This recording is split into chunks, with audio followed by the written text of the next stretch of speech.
Thank you for joining me around the campfire this evening.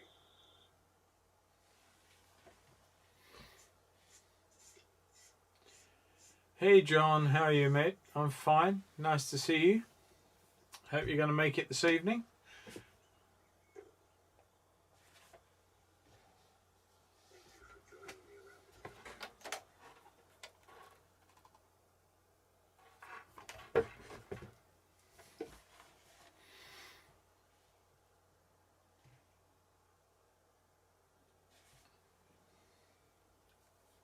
Wendy, good evening.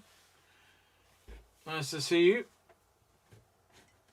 You should have got this one last night, shouldn't you? Better late than never.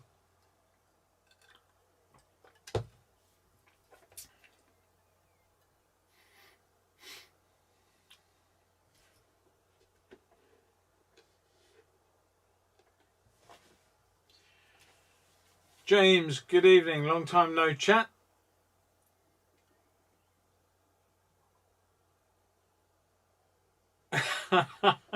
I don't know. That was some advert that come on, John. I'm not too sure, mate. Good evening, Luke. Can't be on for the whole time today as I'm going to Reading to see a 37. I totally understand, mate. It's the way it goes, and that's it. You enjoy the 37. It'll be fantastic, I'm sure. You probably missed me making a muck-up of this Kingfisher, though, Luke. We'll see how we get on. We'll wait a little while longer. It's only a couple of minutes to the hour at the moment. Jim, good evening from America. Good to hear you or see you. Thanks for joining us. Hope that everything is all right out there. I've got friends of mine in Tucson, and they're quite worried. They've had a big fire out there, as I'm sure you're aware. But they're quite worried about the huge spike in coronavirus victims, certainly in their neck of the woods. I hope you're keeping safe and well, and the family are well.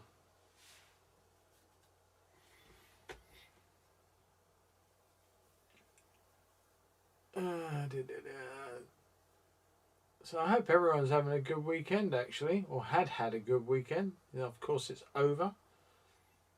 Derek, good evening to you, sir. Nice for you to join us.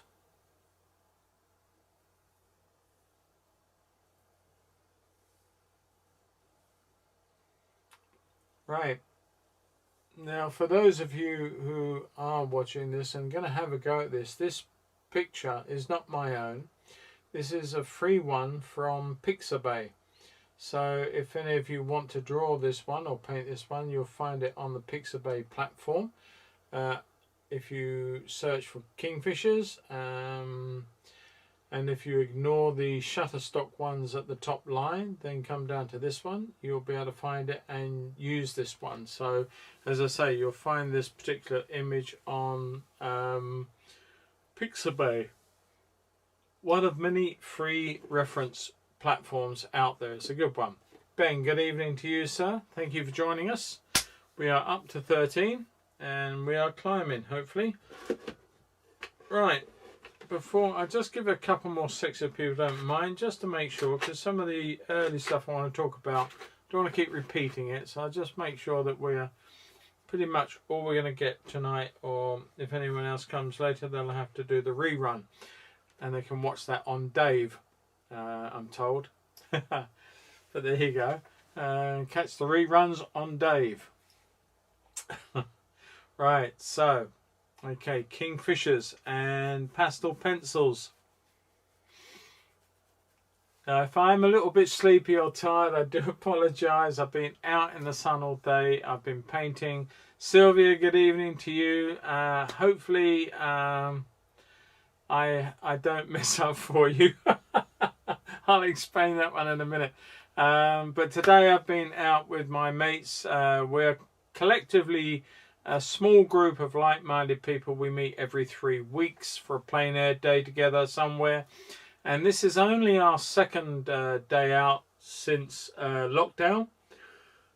And we went to Rye Harbour for this one, and we've been having picnics actually, which instead of our normal pub lunches, of course, for obvious reasons of lockdown and all those things. So anyway, yeah, so we're called collectively the Marsh Lookers, and it's a name that a couple of us came up with a few years ago, and that's what we do. We go out and we paint, and we go home again, and we meet again somewhere else in 3 weeks' time, and we repeat the exercise. I haven't always been going out with them because lots happened in my last couple of years of my personal life, so without getting into that, it's been difficult for me to get out with the guys that often. But nonetheless, I'm still part of the group and getting back out there with them now, which is actually a lot of us have learned over the years, over the months, that lockdown has actually influenced our lives in a variety of ways. I mean, it's meant hardships for certain things and problems. But for me personally, it's meant that I've sort of reinvented myself quite a bit, and because of that, it's made me come up with a very different outlook to some of the things that I do. And one of them is getting back with my friends and getting out there and doing what I do best, and that is paint pictures, certainly plein air, and enjoying that. Enough of that rambling. Let's crack on. Teresa, good evening to you. So yeah, good evening and thanks for joining. Okay, now this one, I wanted to do something different. This was going to be a patron stream last night. Unfortunately, everybody was busy bar poor Wendy, who is always there to support me, and I appreciate that so much, Wendy. But we thought we would carry it over to tonight, and it gives me the opportunity to do something for you guys that's a little bit different to the norm for me. Now for that, I have brought in to play a new set, and I have several sets of these. I have lots of coloured, lots of pastel pencils, but I wanted to do it in such a way that you guys could actually do the same thing. So what I thought I'd do is I opened up a new packet of Derwent pastel pencils. Now this is the 72 set, and it's available as you see it right now from Derwent. It's not paid promotion. I'm not getting anything for this. They don't even know I'm talking about them. But I wanted to do it from this set because although I've got my own, you may not have those colours that I use. So I felt that if I gave you these colours, then you'd have a chance of saying, well, yeah, well, I've got that set, so I must be able to do the same thing. That's the plan. That's what I hope. So I will probably, if you want to grab pens and paper, or you can actually re-watch this later. If you do this Kingfisher and you want to do the pastel pencils in the same way as I've done, I will literally read out the pastels as I use them. No, these are pastel pencils, John, not water-soluble crayon. These are pastel pencils. They're literally hardened pastel in pencil form. But if you want to, then you can either make notes now, or you can re-watch it and make notes from that. Right. I've got to stop yawning because that is ever so offensive and very rude. I do apologise, everyone. I'm going to have a quick slurp and hopefully that will stop the process. It's been very windy and very sunny, and it sort of tends to drain, but I've got to watch that. Now then, to start this drawing off, I'm going to quite literally plot it. And for that, I don't want to really mark this paper. Let me talk about the paper very, very quickly. This is it's an American product called UART, U-A-R-T, U-A-R-T. Now this actually is a grade 500. It's a bit like a rough sandpaper, but not as rough as some. It's probably about the equivalent of a 240 grit paper if you were trying to translate that. But they do it in various courses, from very, very smooth to very, very coarse. This is medium. And it is very abrasive on your fingers, as many of my students will attest to from previous demos that I've made with this. I do a lot of rubbing, especially with soft pastels, and by the end of the day all my fingertips have gone. They've been left in the paper. So we're not going to do any of that tonight. Okay, I just want to try and get an idea of sketching this. So there might well be some changes to be made, and I'm just going to plot this gently as I go. Okay, now I'm not sure, and somebody out there will probably be able to tell me if this is a male or female. I can never ever remember if the beak on the bottom, if it's red or if it's all black, which the bird is, whether it's a male or female. Now the slight angle to this, we need to respect that. So let's just put that in, and then we'll come back to the large sort of bit on the head there, and about the eye, over the back of the eye. Use all these lovely colour changes in the bird to help you plot your course through this painting. Like the little bit there, you got a little bit under the eye which is dark, and all of a sudden the image is starting to build. You're starting to move forward. You pick a little area and you start moving forward with that. Now we've got the mouth, the top difference between, the shape between the top and the bottom mandible. You can't really see the difference as it comes down, but you need to get the angle right. It goes up between into the head there, so you've got a little bit of head each side. Okay, and we've got to look at the shape. We can draw a rough shape here. Now if that was in pencil, not a big problem. Red lower beak. Now this one looks, Wendy, if it's a female, it does look like there's a slight bit of red under that mandible, so I'm guessing that this might be a female. I'm not too sure. There's a slight shape to the top of the beak, and you've got to measure.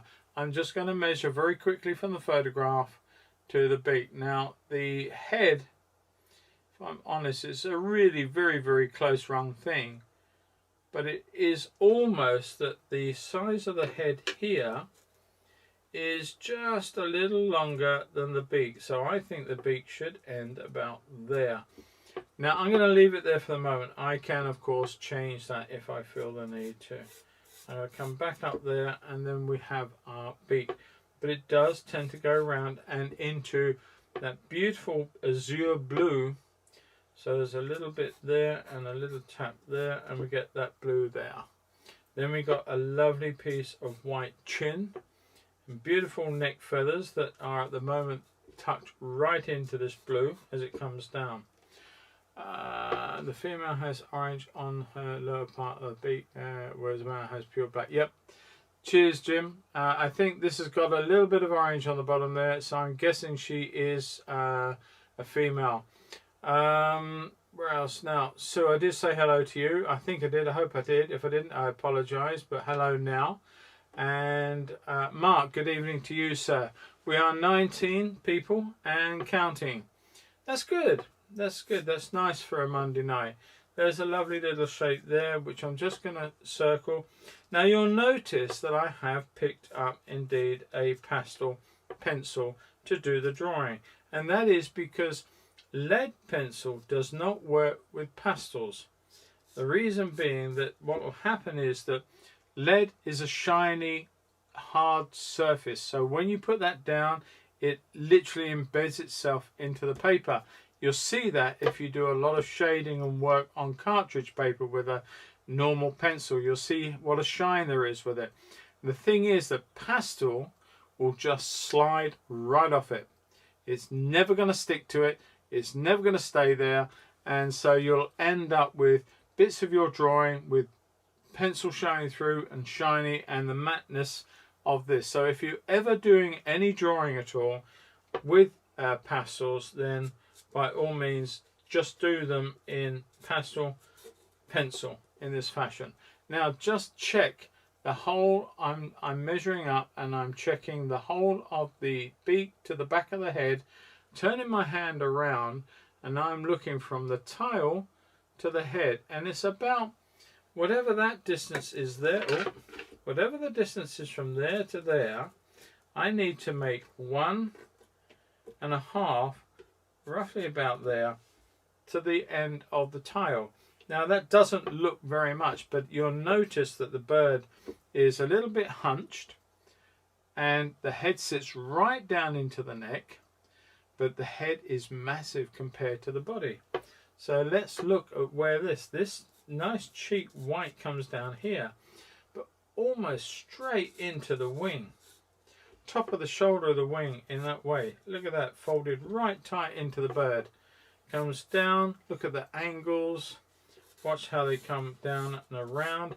Now, if I mess this up, I do apologize. I've got to say, right from the outset, my thing is that I've not actually touched my pastels, all my pastel pencils, in a long time. And I felt that it would be very, very nice to actually give you guys a lesson with these anyway, and just see where we are. Now the wings come down to a very, very short statement of the primers here. You can count 1, 2, 3, 4, 5, 6, at least 6 on show. So we can put a couple more lines in there. We can play around with that. One thing I've not done is try to erase very, very hard. You can see how the paper, the sandpaper effect is holding on to the pastel. Now I'm going to talk about some different surfaces as we move forward. So let's just bring this off the back here, nape of the neck down here, and flatten down and then around like so.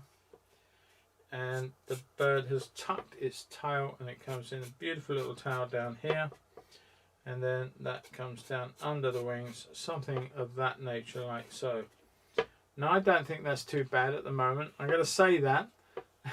Invariably I'm going to look at it in a minute and think, oh Lord, no, that's so wrong. But I don't think we're too far off.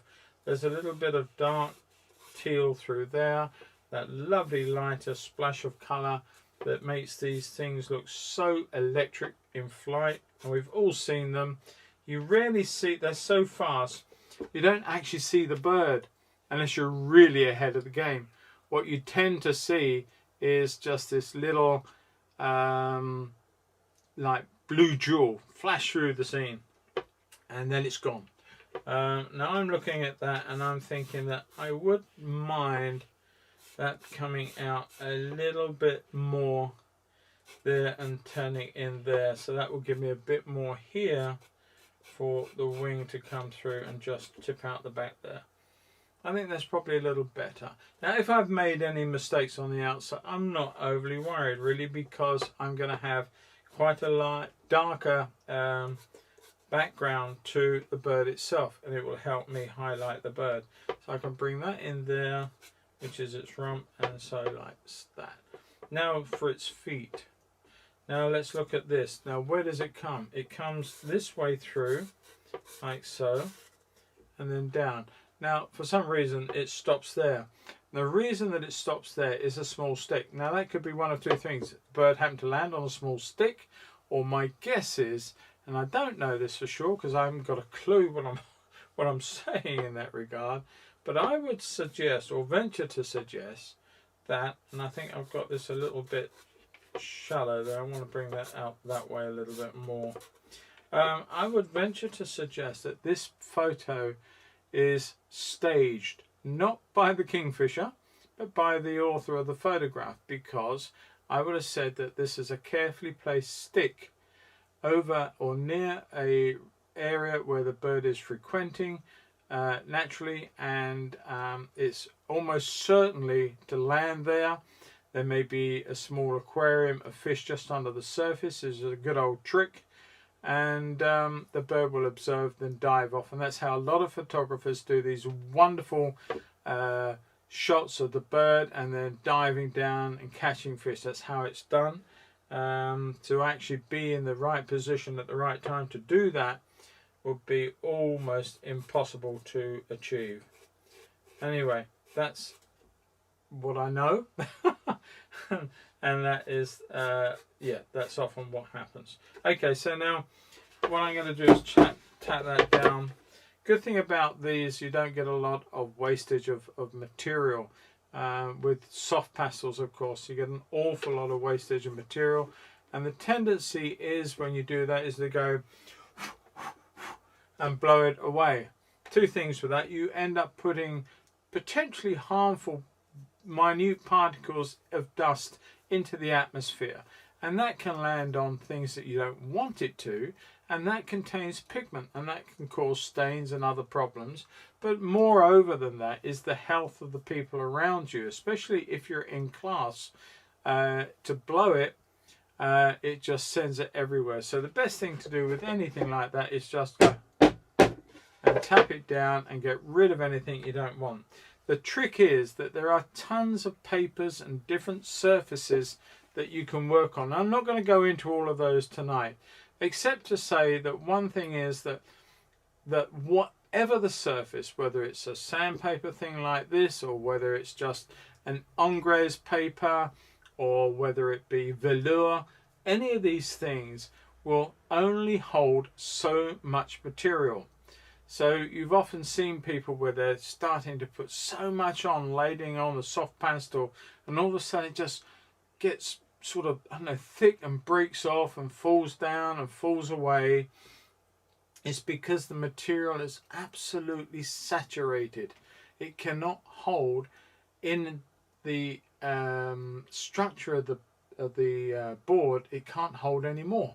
So what happens is, if you think about it, if you think about a piece of pastel paper or board or this or velour, any of those surfaces that you work on with a pastel, if you think about it in a shape like this, where it's up and down, I'm going away from the camera, let's go this way, up and down, that was wrong me, and it looks like this. And the thing is that whatever the shape of this dip is, you start filling that up with pastel, and eventually it'll come to the top. And then, in a sense, the whole of the paper is a smooth surface. It can't hold any more pastel. It breaks away. So that's one thing to bear in mind. Doesn't matter what surface. Oh, I do believe I've got somebody on the door, but I'm not going to answer it. But please excuse the dogs. Okay, enough with that. Let's start adding a little bit of colour. And let's just see. Now I'm going to do the bird, because if there's anything I need to change on the outside, then I've got the chance to go over my colours that I put on the inside. Now I am, as I've said, restricting myself to the limitations that this will give me. So I'm going to come in with a couple of colours. Now this first colour, sorry, I didn't actually tell you what the first colour I drew in was. So let me just see if I can find that again. Right, where you gone? There we are. Okay, so I will read it out, but if anyone's writing this down, fantastic. If not, you can catch it on the rerun on Dave. This is Raw Umber R560. So there you go, that's the first colour. What I'm going to attempt to do is mix several colours now to get the depth of the bird that I want in terms of. The thing about a pastel pencil is that it's not like painting where you can just pop it on, get that blocked in, and off you go, and it's done, you move on. It can be a very, very finite thing. With soft pastels, you tend to be very, very random. You can be very loose and free and expressive with that medium. But the thing with pastel pencils is their nature is that they're a very fine tip, and they can allow you to be very, very fine, very, very exacting, and we tend to do that. What I would also suggest anyone doing, so that they don't end up either leaving grease on their paper, is just to work on a piece of sheet of other stuff like this and start looking in. I always go in. Oh, that's a lovely colour to start with. This one is a you're never gonna, you cannot make this stuff up, I tell you. Listen to this. The first blue I'm using is called Kingfisher Blue. Would you believe? Number, I can't even read it now. Number 380. P380. Kingfisher Blue. Like I said, you can't make it up. Alright, let's just go in and let's just give this a very general over colour into this whole area. I'm going to add to that, so this is not going to be the only thing. Now I don't want to go over too heavy, I just want to give it a fairly light application. And I will be using this as a base colour, certainly in many other areas of this. Okay. And just bring that into there. Now this is almost, you could sense this is like a mid-tone. I'm going to leave this one out, my Kingfisher blue. And we will come back into that. Right. Let's look to a deeper colour of blue. Now I'm going to try out one called Indigo P360 and see how that works for deepening down some of these blues in the edges. I think it could be a little greener than that, but I'm just going to play around, just see in the darkest areas around this area here to see how that works. And there's certainly a lot of dark banding in here. I'm just going to come, I'm not going to try and count them. The barring is quite random and much of it. So I'm going to come in and just going to tap away and create this barring across the top of the head. Like so. But always work your strokes in the direction that the feathers are headed, or else it can go very wrong and look very awful. Okay, there's a lot less over the back. Coming down through like so. Now that's quite dark and we have to really lighten that up. So you can pat that away and come back in, and let's look at some lighter blues. Now this set, and it has to be said, all sets, there are 72 colours here. So, you know, when you divide that up between reds, yellows, blues, browns, pinks, blacks, have I forgotten any? Whatever I've forgotten or whatever I haven't forgotten. But 72 divided by that number does not give you an infinite array of certain pigments, so you are limited. It's going to be a trade-off. You have to bear that in mind. Unless you buy almost every colour pencil out there, you're not going to get all those lovely colours that you seek in your Kingfisher. Now I am going to try and do an undercolour first off of a green. I'm just going to try this. It may not work. I'm going to see how we go. This is called Pea Green P430. I'm just going to come in first with a little bit of that underneath my blue. Just come in first and I may go over that again. I think that's giving me quite a nice mark. They're much finer than I'm allowing.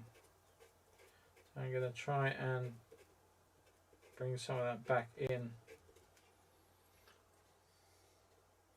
Not so many over the back, much more coming this way. Lovely blues, it has to be said, it's beautiful. Now whether I'm going to be able to do this justice or not, I really don't know at this stage. I'm just giving it my all, and I'm using the colours that I have presented before me.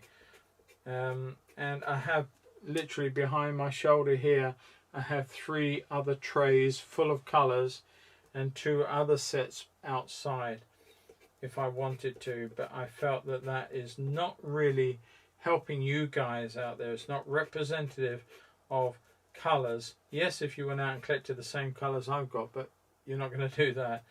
But at least this way you have a representative set of a known colour that you can then go on and maybe use.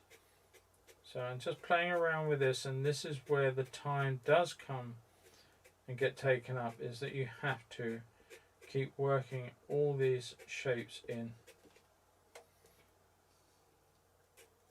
It's a little bit of light over the top. It's a little bit more domed than I allowed for. And it's very, very hard to get this blue as I want it. I can't get anything close, I don't think, with the blues that I have on board. I'm just going to see if going back in with this one again and then going back in with a lighter colour helps. I'm not hopeful. There's only so much you can do, and the lighter blue is really killing off the colour of that lovely teal blue. So it's not going to happen quite as I would like it to. Let's just see now if we can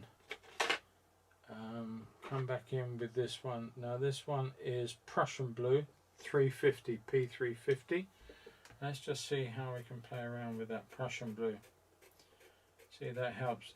By making the dark darker around the lighter blues, then of course we are making the blue or the lights more intense. But it does help if we can get those colours right where we need them from the get-go, and that is proving the problem with this. Don't you just wish you decided to make this a painting in oil? There you go. Right, coming away and putting some blues back into those darks, but I'm still not convinced that it's working, to be honest with you. It can only be representative, I'm afraid. Another light blue, which is called powder blue. I'm not sure how that will actually help. Probably it won't, because it's cooler. Making a lighter statement, but it's not giving me that vivid colour that I seek. There's just no way of bringing that back into the play. Going back in with the green to see how that will work.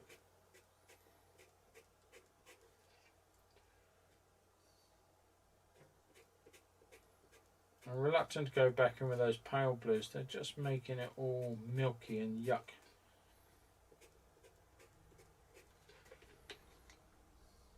And the blue of the I'm going to try that blue with the Prussian blue. It's gone very blue, but I want to make it deeper. And I'm going to go in with some diazine purple into those darks.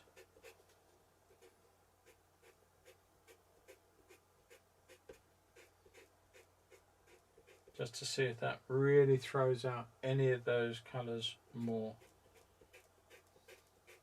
Helping a little bit, gotta be said, but it's way off perfect. There's such times when you do wish you'd had oil colour, because this would be quite a doddle in that regard.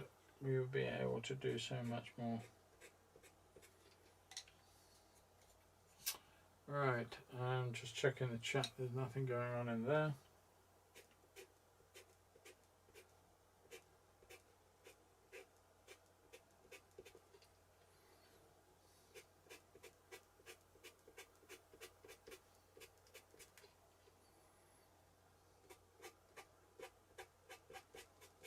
Okay, I'm going to come in with a black. I've got a handful of colour here.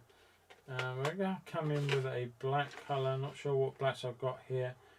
That is called Seal. Okay, we'll give that a try. Let's just come in and black out the eye completely. Just killing it off for the moment. We'll bring it back.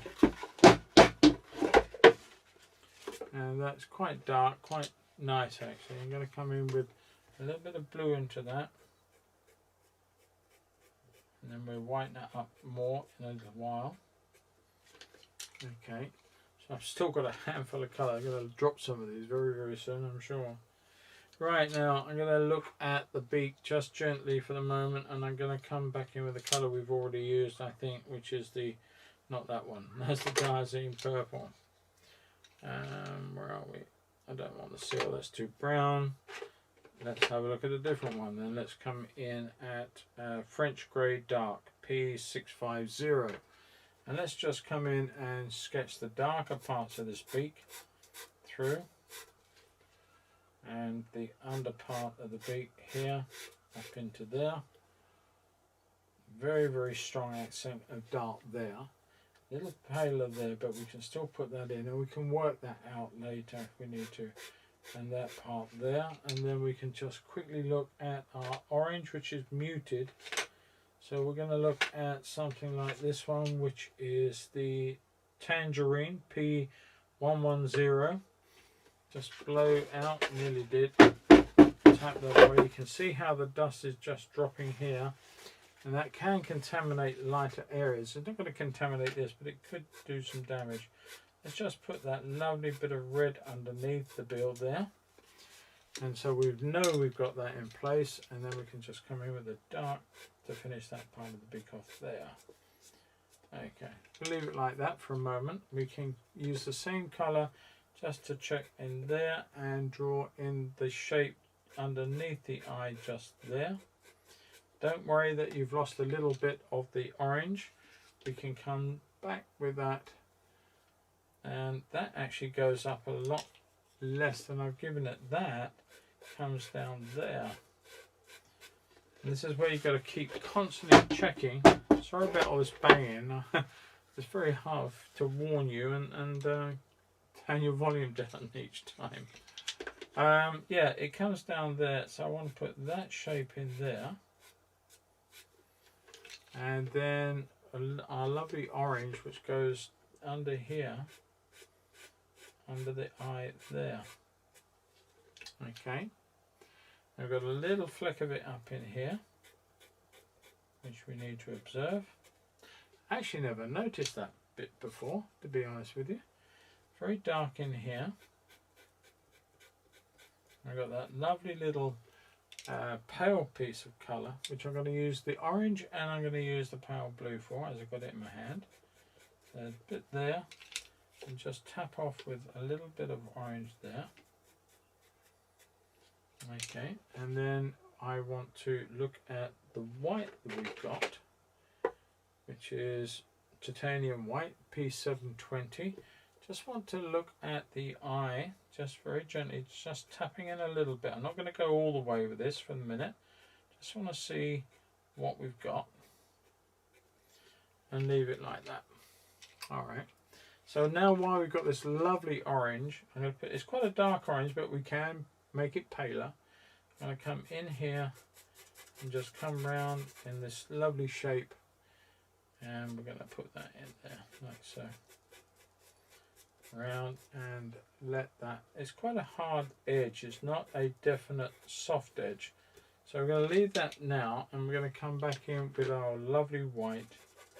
Careful now, this white can pick up other materials, so be aware that if you start using it, it can pick up the colours that you're diving into. You just see a little bit of green blue picking up into the white just there, so just be aware of that.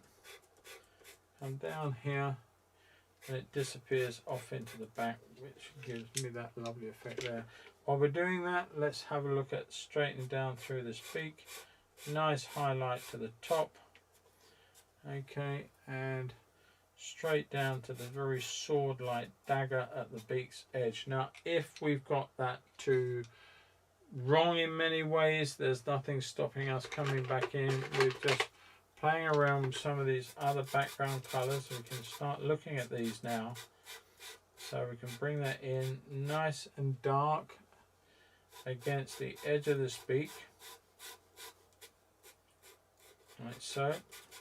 Look at the head and look how light the head is against the background. I'm going to come around with a little shape like that so I don't lose the edge of my head, as it were. I'm just going to give off a little bit of this colour. Now ideally, if you've got soft pastels at this point, it would be much easier to use those. They actually will cover a lot more ground and a lot quicker than using the hard pastel. So, you know, generally they are very, very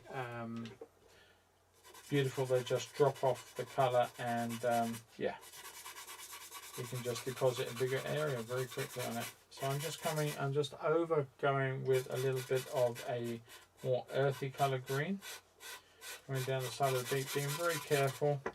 Then tap it off one more time.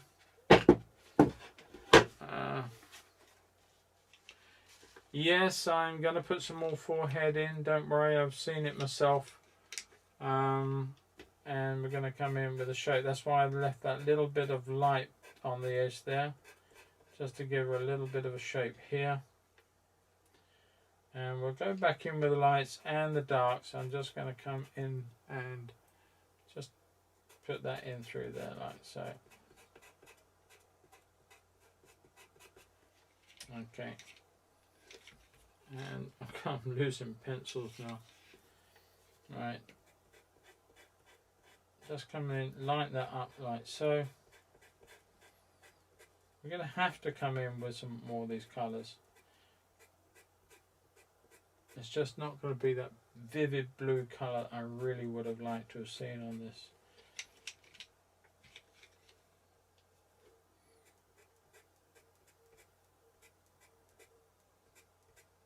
I'll come in with a darker value on one or two of them as well.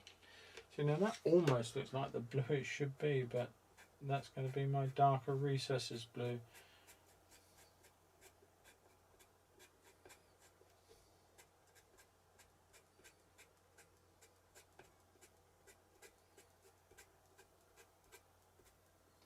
Just gone over into one or two of those to see if that helps, but it's not really, because you're only making the blue but you're not making the colour value of light in the blue, so it's a bit of a no-win situation in a way. Very sad, but it's the way it is. Just coming in with one or two of the darker parts into this.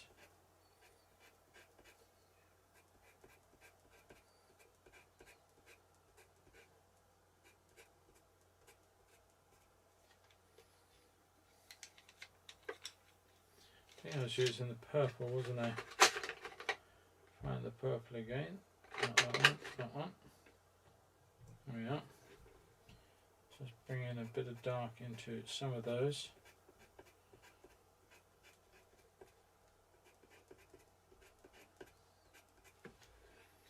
Okay. A little bit of blue wouldn't go amiss in the top of this beak here. Actually, the purple, the diazine.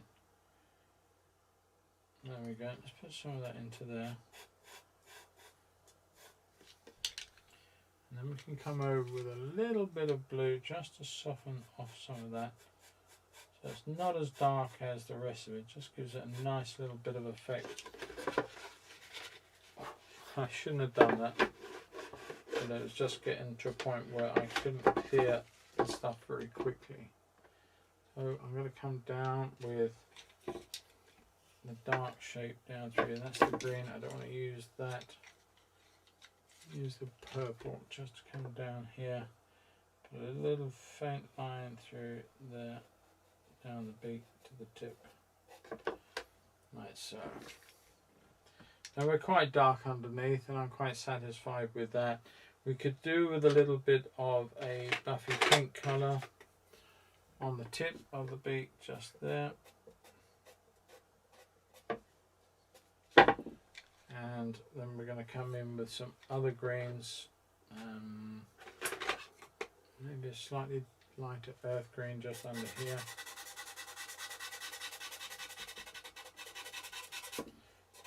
Marry the two together.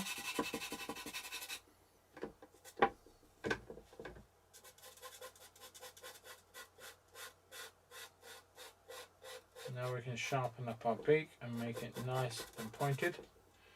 And now this green here is going to really work nicely with the reds and oranges in the chest. Not quite complementaries, but moving that way. Sorry about this constant banging, there's just not a whole lot I can do. I don't know, part of me wants to try and go in. I'm going to try this on a little bit, just in here. I'm going to go in with some white, like that. And then I'm going to go over with an icy green and just see if that colour combo is not the blue, but it's certainly a little better than that which we've been doing. So maybe I'll try that in one or two other key places. Up in here, just build up one or two lights like that. This might be a partial way forward.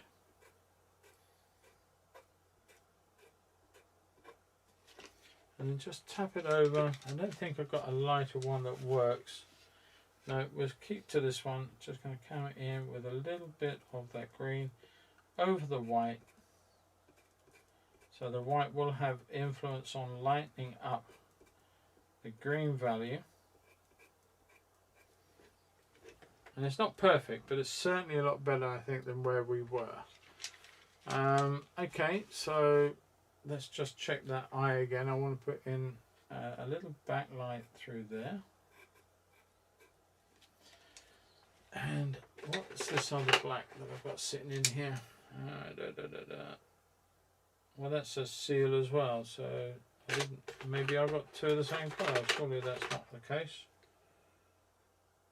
Well, it darn well is. They're both exactly the same. So they're 72 different colours is not quite 72 different colours.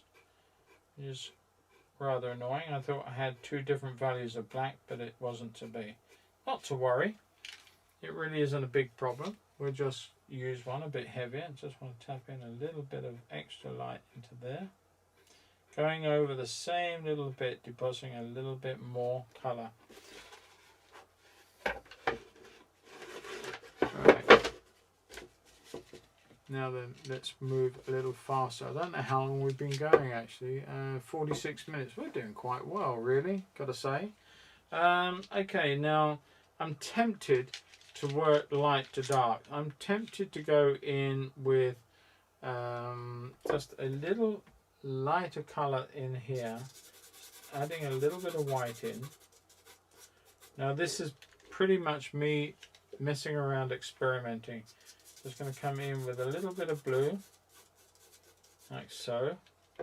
Maybe some of this other blue that we did use, just to influence that. And this may, look at that, I think that's a lot better doing that than doing the first part, which was dark than the light. I think I killed my lights because I killed the paper colour, and I've allowed the paper colour to remain light. So maybe we've just gotten away with it a little bit better. We can influence it, but I think it's a little bit better. I'm going to come in here with a dark right through to there. And then I'm just going to, it comes in little bands, so lots of little colours like this banding through the feathers.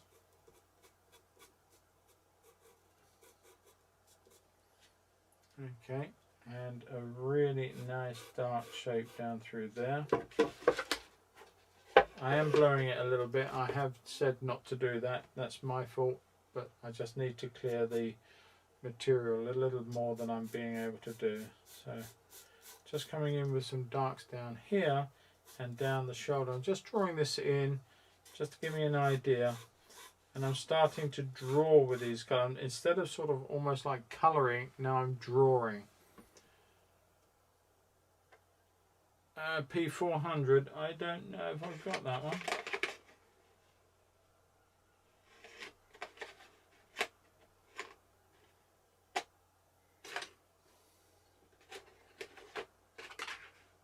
Yes, I have been. I think I have been using that. Perhaps I haven't. We'll give that a go. It's a bit greener. I think we had that out earlier. I think I was using that one earlier. Maybe, maybe not. I'm not too sure. But we've got it going, and hopefully that. It's actually a really lovely colour green, that cobalt turquoise. Thanks, Wendy. Appreciate that. So many colours in 72, isn't there? Right, okay, so I'm going to leave that for the moment and just going to come back with this, what we call grizzle. When I used to have birds and certain things, and that sort of marking was called grizzle. I don't know how correct that is or not, but I'll stick with that. Right, I'm going to come in with this lovely blue here, I hope. Now I'm going to come in with white as a base, I think. And I'm going to come over this whole thing. It may work, I may regret it. But I'm going to come in and I'm going to come down with this base colour of white. I'm going to bring that all the way down through here into the tail. Like so. And definitely we've got it in there. But in that one, this is the painting trick, of course. I'm going to use just a little tap of yellow to try and make that white really sing. Just a little tap of yellow going into it makes it really stand out more. If you get too much, don't worry. just go back in with some more white over the top. But the influence of the yellow is still in there, and that will really make those whites bang and pop, and that's what we are seeking. Okay. Where are we? I'm gonna have to put some of these down. Look at the colours that I've amassed in my hand. I can hardly hold them. I'm gonna put some down. What I'm gonna do is slow them this way, I think, so that I can go back in and know that I've used those. That was getting hard to hold. Put my eraser just to give that a tilt so I don't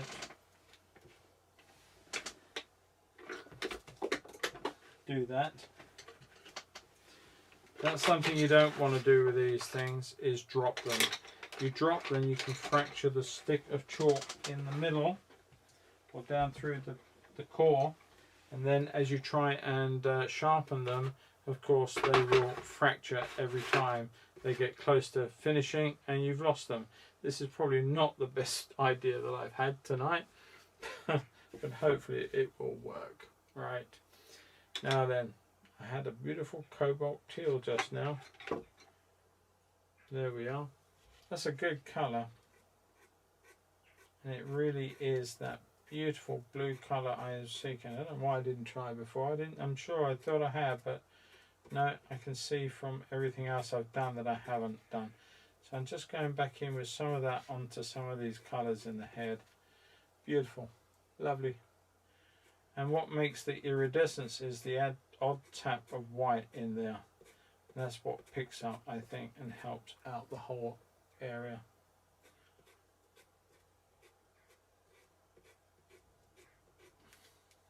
Okay, yeah, no, that's a cracking solution, Wendy. Thank you very much for that. Appreciate it.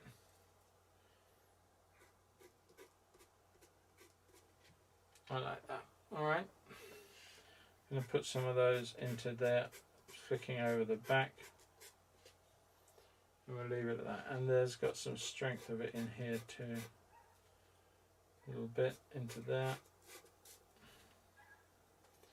Alright, so we're going to need our white again,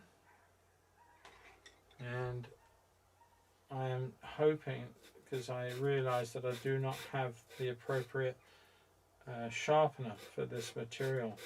I've got everything here, with the exception of a sharpener. So when I blunted out one of these, I'm afraid we're pretty much done. End of story. We can all go home. Have a little glug. Little glug.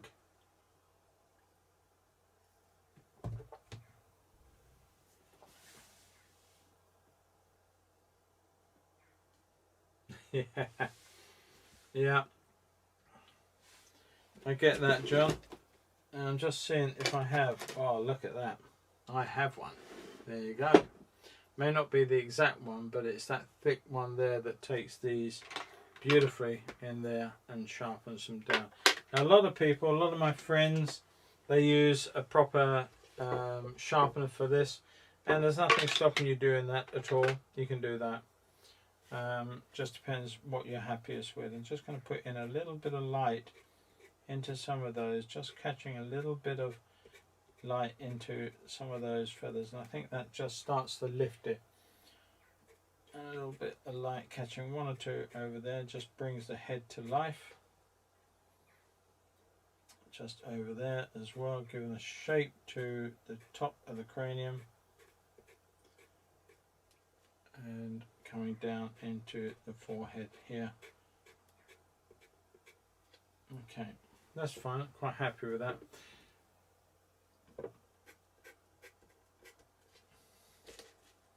Now let's come over with our blue, and it is a lovely blue. If I've got something similar, I'm hoping that this cyan will do the job. I'm just going to tilt the panel a little around to favour my wrist, and I'm just going to bring this down. Hopefully we've got a colour, and it may be that I go over with a couple, because I'm thinking that the white is making this a little bit too cool.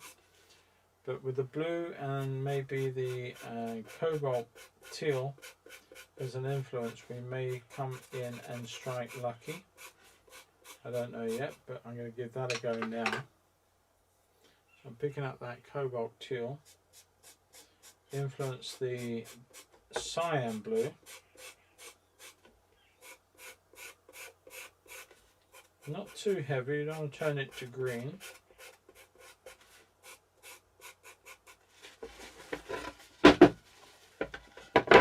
Okay, and I'm going to go back in with some white. Just going to try and draw into some of that, a few streaks here and there.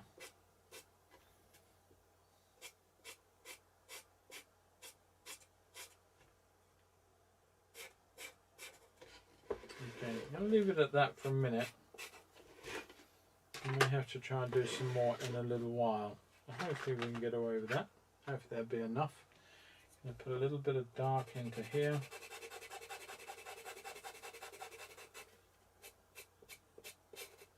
Now that colour, I didn't mention it, is Cornflower Blue 320. It's quite a nice blue, but it's given a nice warm accent to that cooler. I mean, just kind of up into there with it. Like so. And I'm going to put a little bit just into those, just like that for a minute, and leave it at that. Got a lot of work to do on that area, but we'll come back into that.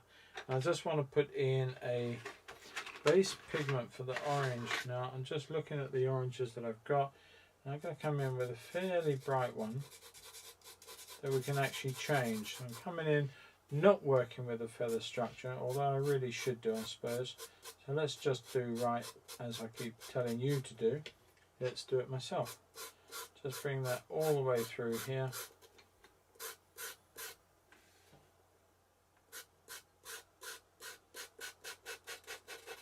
Like so. Okay. I just realised I haven't drawn a little feet in. But we'll come to that. I'm going to put the feet one there, and you just see the toes on that one there. And then we've got that little bit of buff orange coming down into the bottom of the tail there. Have that away. Let's look at the difference between these two oranges. They're clearly different. The spectrum orange just seems to be a little bit dirtier than the tangerine. So let's just, it's not actually. I thought it was, but it's not. So let's come in with a different one altogether. Let's look at this one called Tomato 120. And not quite sure what we're going to get from tomato. Probably obviously more red. And we can put that in one or two places. Although the top part up here is quite brownish. It's quite getting cool. So we'll use some other complementaries in the orange to turn that way. I think we actually won't be using this one too much. But I think if anything it needs an influence of this one, which I should think is Marigold. I've got some fancy names for some of these. This is 080, one called Marigold. And I'm just going to come over and influence that orange with a bit more yellowness in there. Like so. You see that's just turned it a little yellower on these edges of these feathers as they come down into the rump. And we've got a lot of light up on the chest side. Now I have got to use the sharpener on this white because it's got severely blunted. And I will do that as and when I figure out what I did with, there it is. Silly me. Right, okay, so we're carrying on.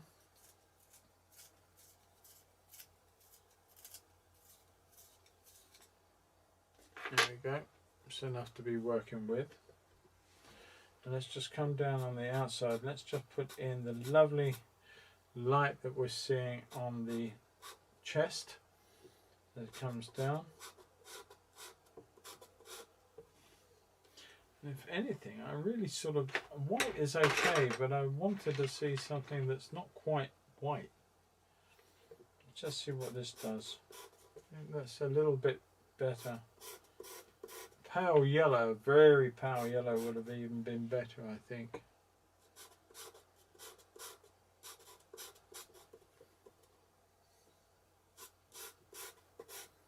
Little light influence around here.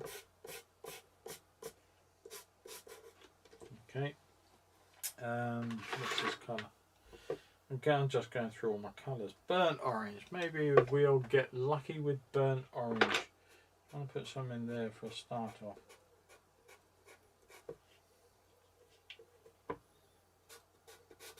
Now we're cooking.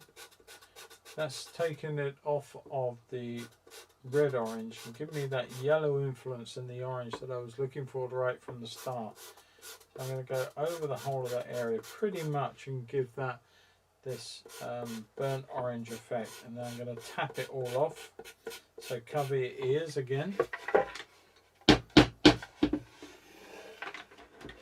Okay. And I'm going to come over with a variety of this blue over the whole of this wing area.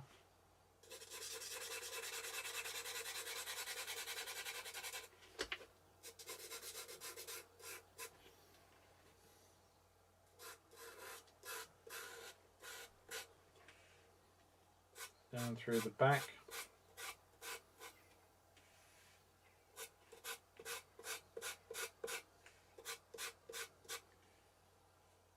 Up into here.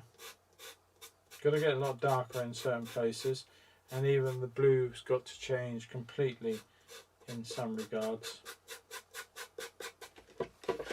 But I'm using that as a base to carry on with.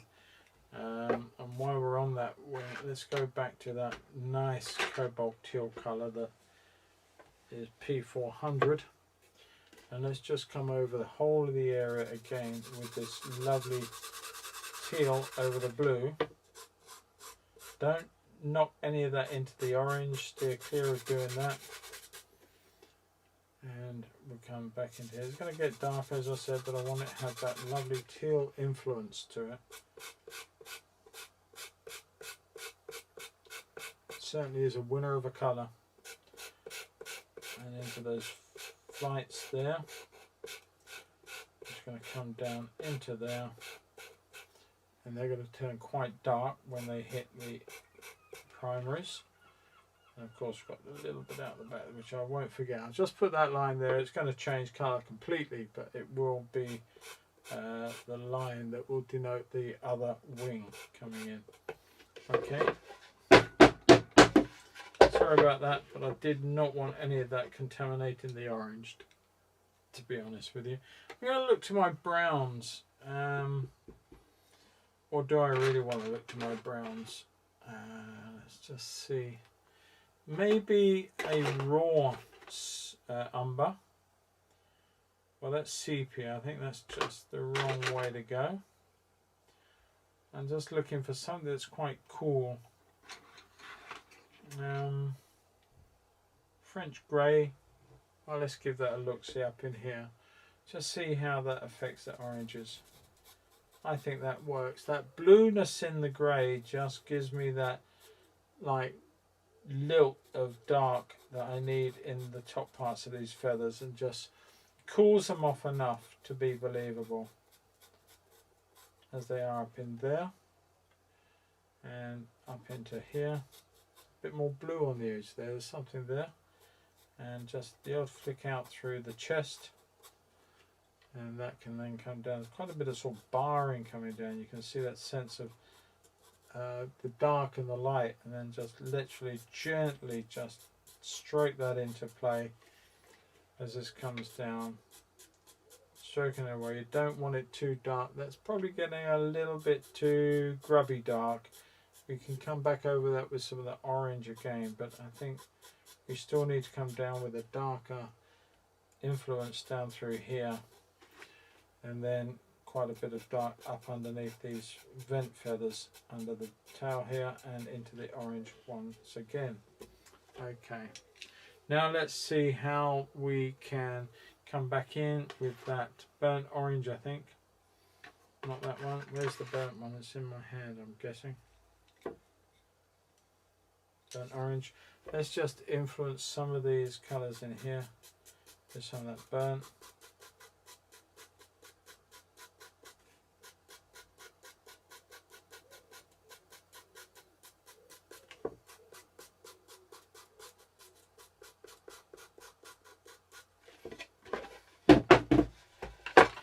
what we need to do is find that green again.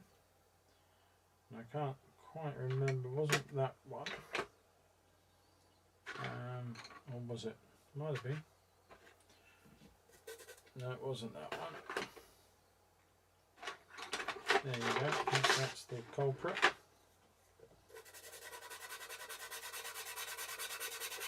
Not that one either. Got to be this one then. There we go. So I'm just going to come in and I'm just going to put it. Now the different greens of this are affected by whatever the branches are in the distance on this picture. You can follow them as a pattern if you wish to, or create your own background colour greens or any other material colour you want to, really. That doesn't matter. I am for the moment just following a green structure.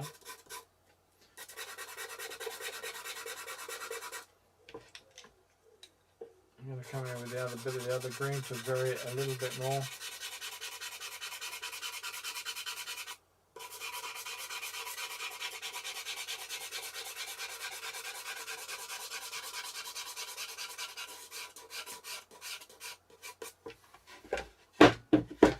Now you can either use this as a vignette picture or you can take it right out.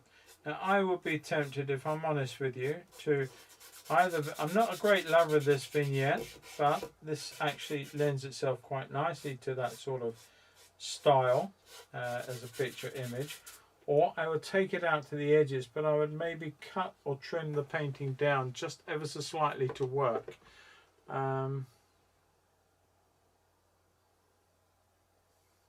Yeah, no, I tend to agree with that. Good evening, Bramley.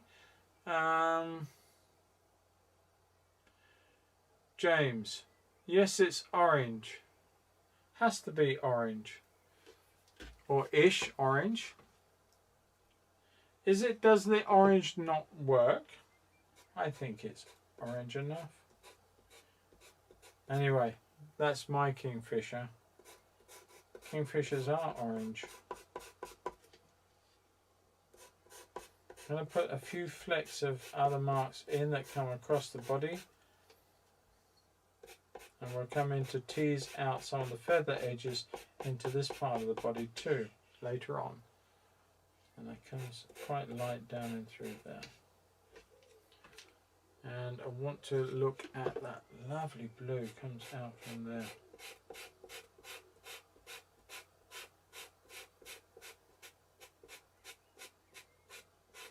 Very strong. Very strong. I wish we had something that really was close to Thylacine blue in many ways. Kingfisher blue, I'm not too sure about the blue. I think it's nice, but I think it's probably a little bit towards too green. I don't know. Yeah, well, it is what it is. We will carry on. And I do need to sharpen this one up now, I think. But I've got to agree with you, Wendy, a sharp knife does work a lot better. In fact, I sort of hate this one really, and if that won't make any difference at all in there.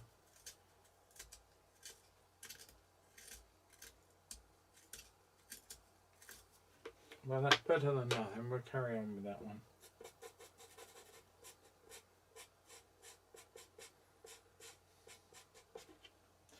Some lovely blue influence. Oh, see what I'm saying about leads? Look at that. Now that was that did that.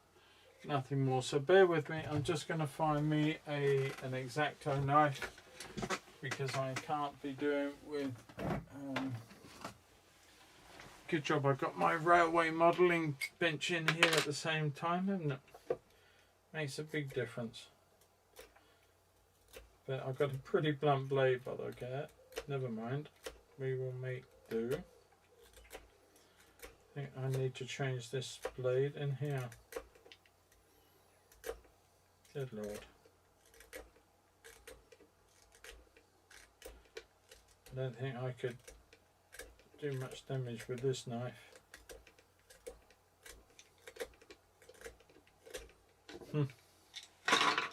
Surely I've got another one kicking around in here. I know my blades are out in the garage, so I haven't got one here that will actually help me. And I don't think I have a second X-Acto knife in here.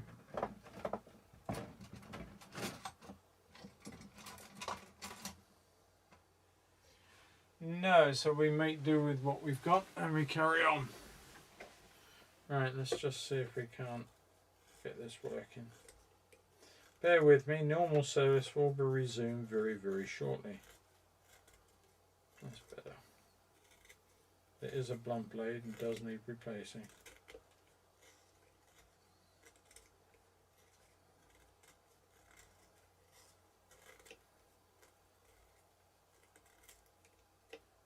Yeah, that's fractured. You can see that that's gone as well. That is just fractured. So I'm guessing that now this is a new set, so now I know I haven't dropped them. So I'm guessing that this could have happened in the factory. Just one of those. There's just not a lot you can do about it.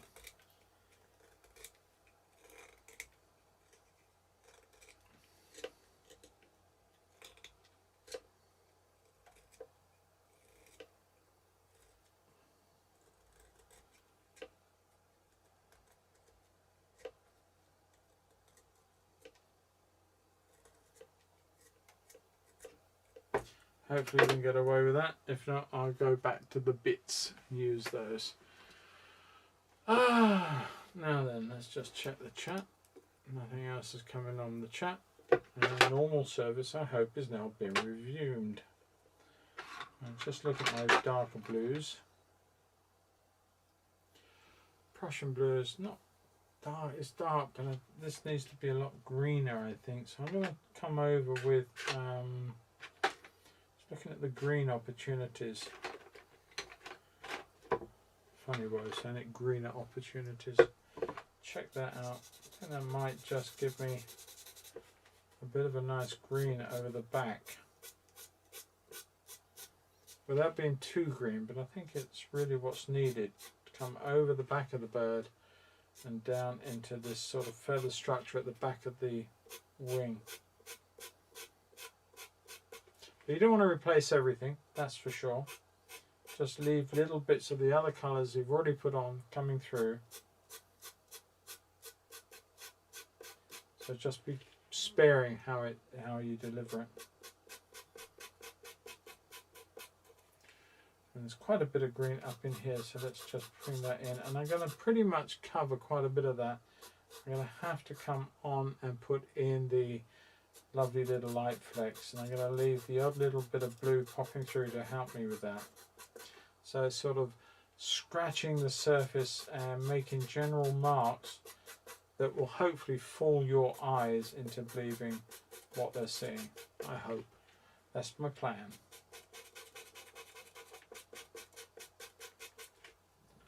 Okay, I just wonder if I could do with a little bit of that up in there.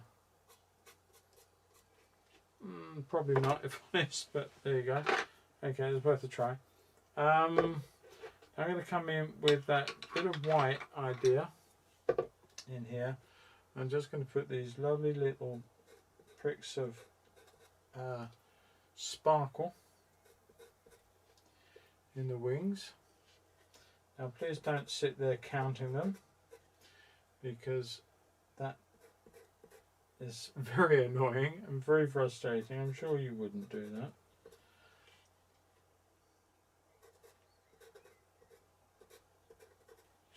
And don't make them, they're not regimented, they're in small pockets, little groups. Threesome there, a few little flecks back up in here as they start to form, and the greater majority through here.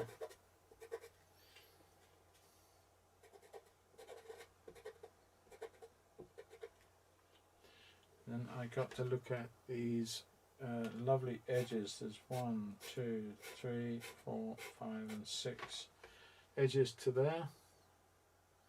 There's a little bit of dark in between, but there are some lovely little flecks coming down through here on some of these feathers. And just rounding off on there. And I'm going to come in with that cobalt teal again that we've been using. Cobalt turquoise, sorry. Put in a little bit of that. I'm going to go back in with the white. Just want to give it a lighter base and a little white center.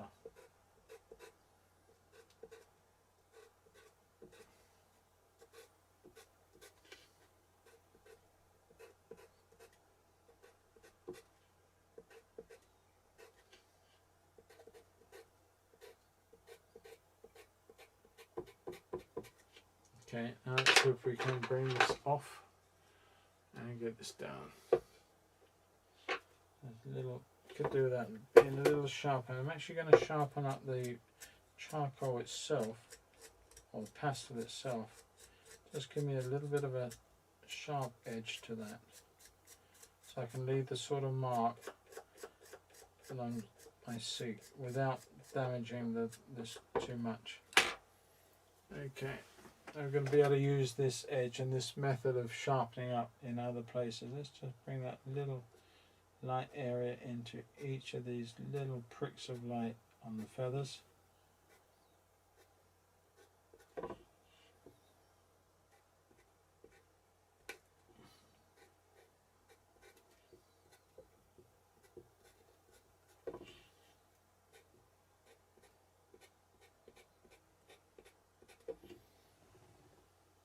Hopefully that will be convincing enough.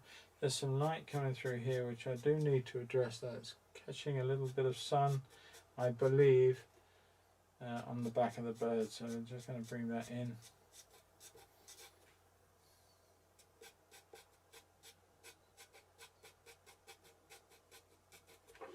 Give that a little bit of shape up there.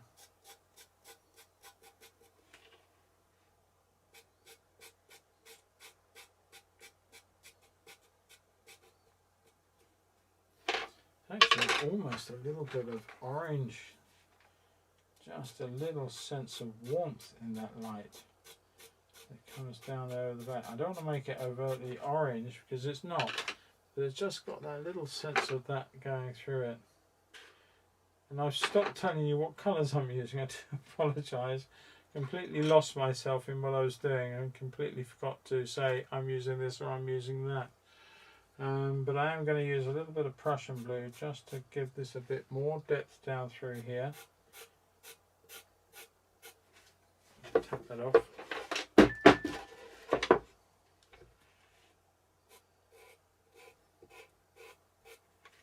really don't like that. I don't like that as a blue. But I'm going to carry on with it for the moment because I want to get some darks in here, then I'll go over them with a darker green, I think.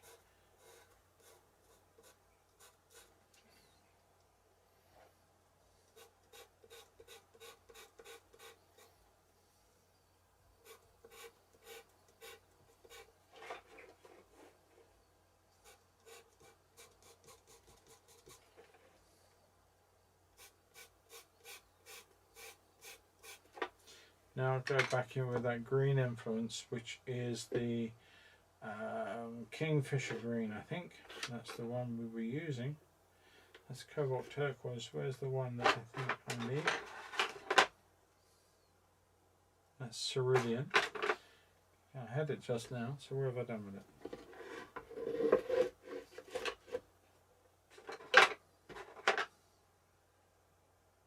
No, wrong one still. I think that might be our baby. There we are, Kingfisher blue. Okay, let's just come back in with that over that darker blue. Influence there and in the back here.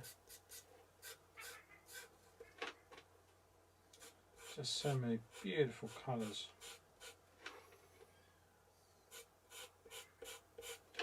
Now that's got quite dark in there, so we do need to come in with a bit of the blue and a bit of darker colour as well, just to come down there and isolate those flight feathers, those secondaries in particular.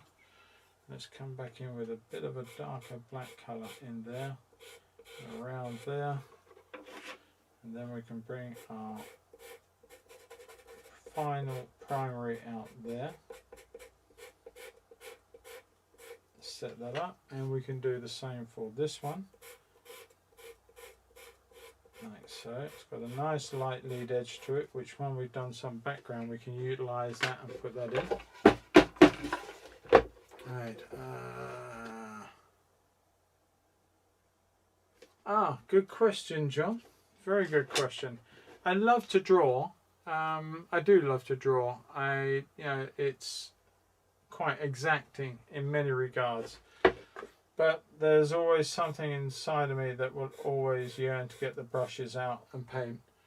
And I can't ever beat that. I'm just going to sharpen that up there.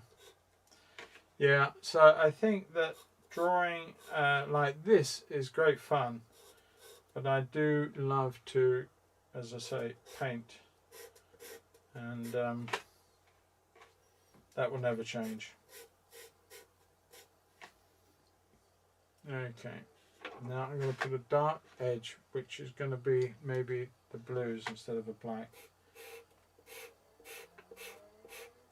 Now we're using such a finite set of spaces going on here that it's extremely hard to get the delineation between one flight feather and the next one. So I'm going to sort of have to, not fudge it, it's not the right word, but certainly not quite end up with where I want it to be.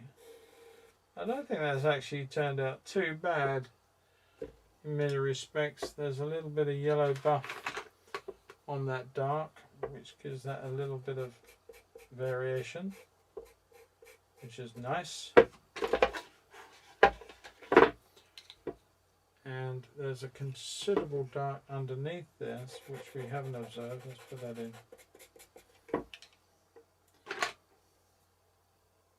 I believe it to be quite a warm dark, so I'm going to come in with some umber.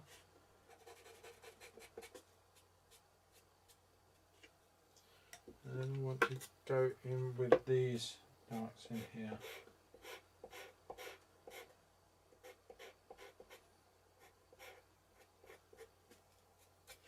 Okay, so now where I think that's too long, so I can correct that in the background when I come to that in a moment. I'm going to put a little bit of light green through here. I'm going to correct that wing and put a little bit of light in there. Correct that a little bit as that comes in. One colour will completely, I hope, get rid of the other one. Almost, not quite, because we're talking about putting a light over a dark, of course. That really never helps. I'll put that green through here. I can influence that green further by making it darker or lighter, but I think that'll do for the moment. Bring some down here as well.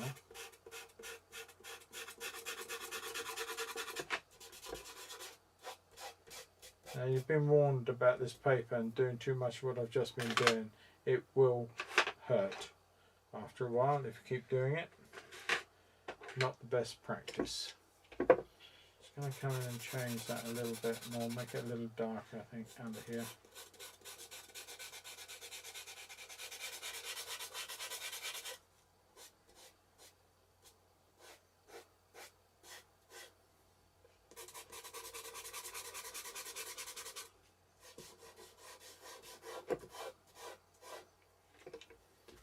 Right, and what do I need a drink?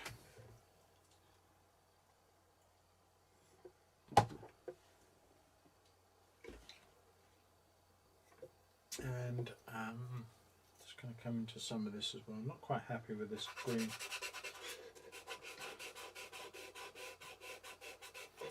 And it really does need to get dark up in there, doesn't it? I think. So let's come in with that other green. Oh. Let's come around here. Really run that down, that black colour. Take it out through here too.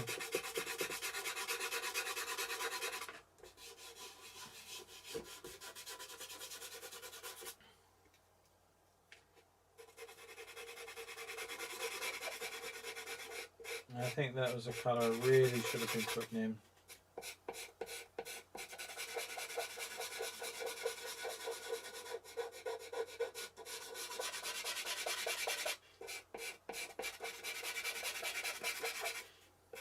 Much darker influence on the whole scene.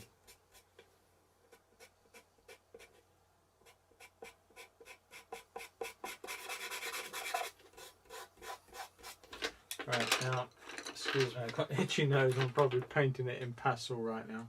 I've got to sharpen this one up now. This has gone very blunt on me.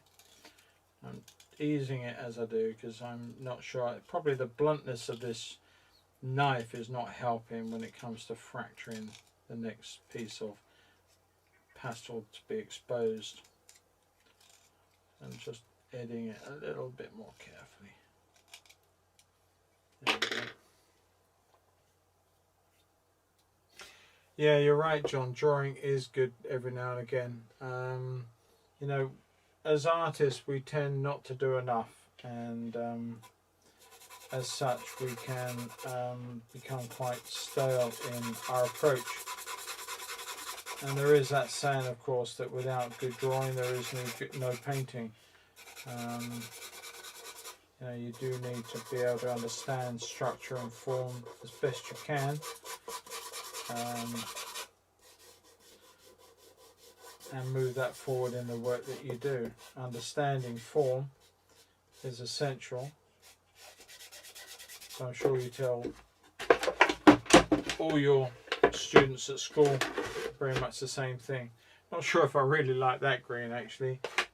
Some of these greens tend to be just a little artificial, but maybe a little influence of some yellow green in there. And in the back here.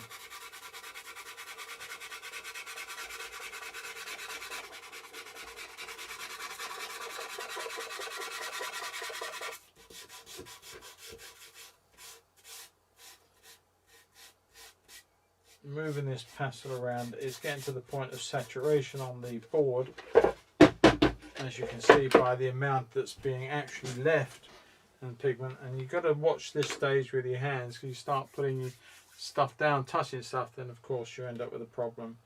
I am going to put in a little dark across the top of this wing, but then I want to lighten it. It's the other side, and it's got quite a light streak to it, which is a warm buff colour. I'm going to use this one, which is a number, it's called Saffron, and it's 50050. Just going to have that light little area across there. Strong little mark. And a little light area on that back wing flights there. And a little bit here.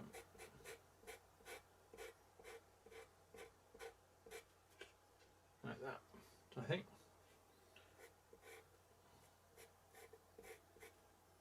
Okay, I'll leave that for a minute and I'm going to assess it as I'm working on. There's a real deep blue. I don't know, maybe it's that. I don't think that's it. Oh, I don't know, that's not so bad. This is cerulean blue, come back in. It's a very, very beautiful blue.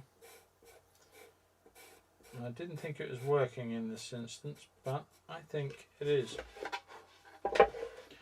Just that lovely touch. One or two places. Let that coming through the back there. A big influence down here. I'm going to come in with that. I'm getting so messed up with all my colours here. It's crazy. Right, I just want to lighten up this blue down here. So I'm going to lighten up this part with some white. And then I'm going to come back in with all the greens and stuff we have been using.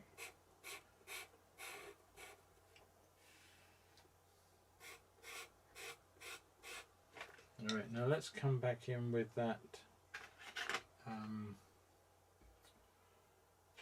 If I can find it. Is this it? I think this must be it.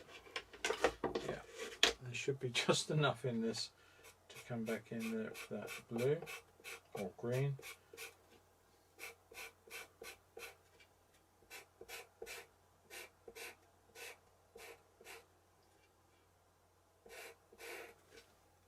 And it's got more and more influence of cerulean.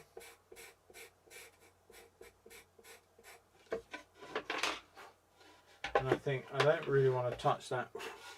You see that bit there? That's a little bit of heavy duty pastel that's got caught up and wants to stay where put. What I'm going to do is come across, not with that colour, I'm going to come across with some orange, Spectrum orange I used before. Let's just see that and get rid of that nicely, and come across with one or two little fluffy bits of feather that are just breaking out across this part here.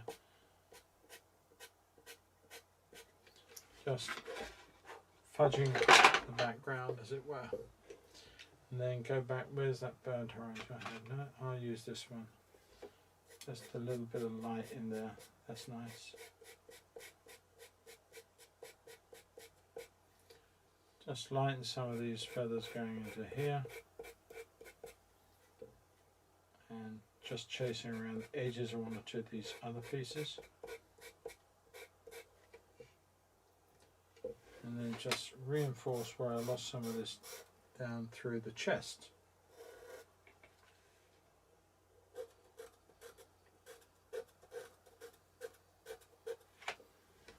Okay, now I want to look up under here, it's got quite dark, so let's just come back in with a bit of that and just lighten that up around the eye. And I want to look underneath the throat at some of the colour there. Just a little bit of yellowish warmth under there to start with, like that. Nothing much other than that. But then I want to come in with a sort of coolish blue, and this one looks quite good. This is cornflower blue again. Let's see what happens. Should turn it to an awkward green. Coming under the throat.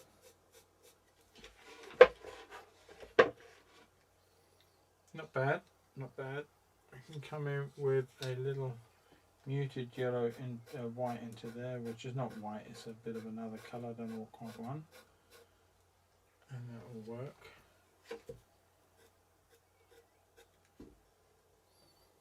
Okay, I want to look at a pale blue. This one looks quite good. This is powder blue, which is number 310. And I just want to put in some of these paler lights under the bill here. A little shape around there, and I'm just going to come up there with that. And some of this here, which has got neglected, bring that up through like so. Yeah, it's quite nice. Nice little highlight, little cool highlight. Take that down through the edge there. That's okay. Yeah, I'm not unhappy with that. Lost a bit of that light in there. I'm going to put that back in there. There's a little, I don't know, sea or something in the side of the eye there. Relieve that. And I want to tap in a little bit of light into the top of these oranges, which has been lost. Put that in. If I can find a paler one, that'd even be better, but we'll leave it as is for the moment. And I'm going to come in with that yellowish colour, which was Naples yellow. I don't believe it. Doesn't look like it. I'm just going to come over that orange there and just take away the purity of the orange with a little bit of that yellowish. Makes it a little duller and a little less orange, but lovely all the same. And a couple of bits of that in here won't go amiss.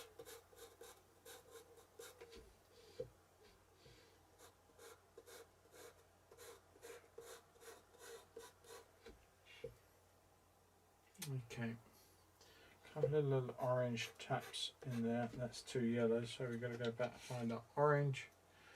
So there's a little bit of orange taps in there. There's one or two places there.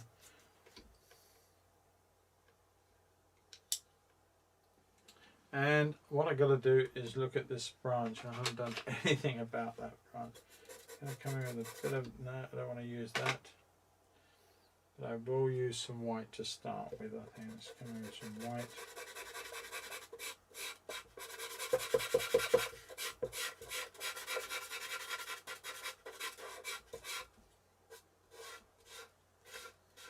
Like so. And we're going to use some of our browns, some of our lighter browns that we've got in here. So this is called Brown Earth. And let's come in with that one. give this a shady side. Now I've pretty obliterated the feet, I'm not worried about that.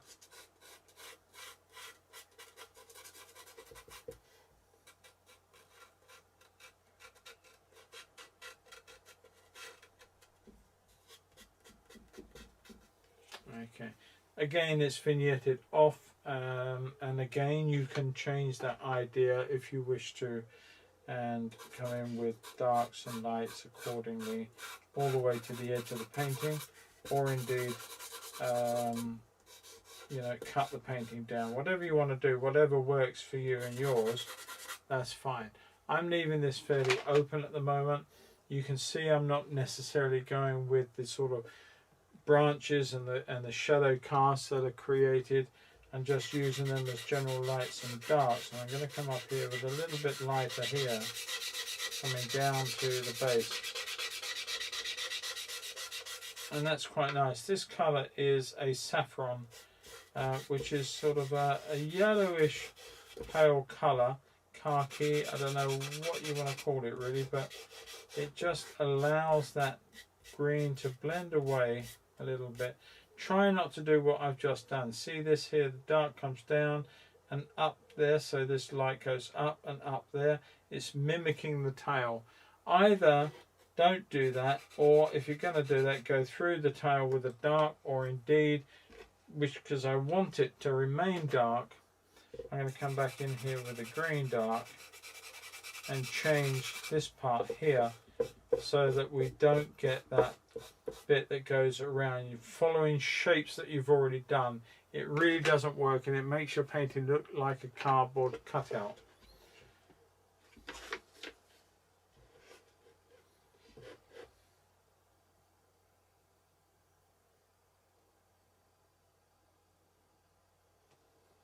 All right.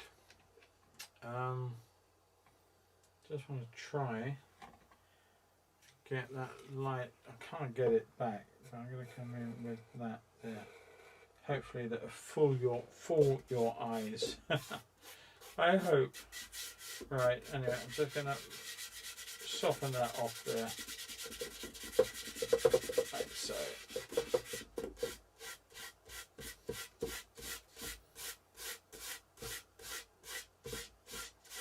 This is going to hurt in the morning, guys. It's going to hurt in the morning. But there you go. What we have to do and suffer for our art, I don't know. Right, let's just come down here and give this branch a little bit more structure against the light. And I'm coming in with that saffron, which is turning out to be quite a useful pale colour, pale light. It's nice. A little bit of light against that darkest part there as it comes down, just to create the, this is called counter change. This is when you're using light against dark, dark against light, to throw something out. It really is a very powerful tool to bear in mind.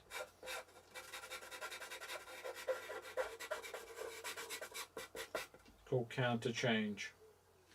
There's that brown I was using, it darker. So here where so this is light against this dark, and down here we start to get lighter, so I'm now using a bit of dark on the actual structure of the drawing and getting the dark against the light and using the two. So what happens is that is thrown out, that is thrown out. Useful tool, worth bearing in mind. A little bit of dark shadow underneath there. And now I'm going to draw the first part of the foot in, and we come down, very strong orange, long feet coming around and clutching the branch, over to the joint, and then the back toe, which is considerably shorter, like so. We can't see much of this one up here, but we know it's there. And we know it's a lot redder in here because it's a lot more in shadow. So we're going to put a bit more red to that. That makes that very believable. And we've got a sort of dark red, maroonish colour over the foot here, which then comes down and sort of disappears in shadow there. Needs deepening up, so let's come in with that first colour I used was cadmium red. So now I'm going to go over it with maroon, it's called. Let's just come over this, take the red out of it, and let's just come in with a maroon colour, which is a red anyway, but it is somewhat darker, and therefore it sort of disguises some of that outline. So we're going to leave that nice and bright, and if I can, I'm going to try and pep that up.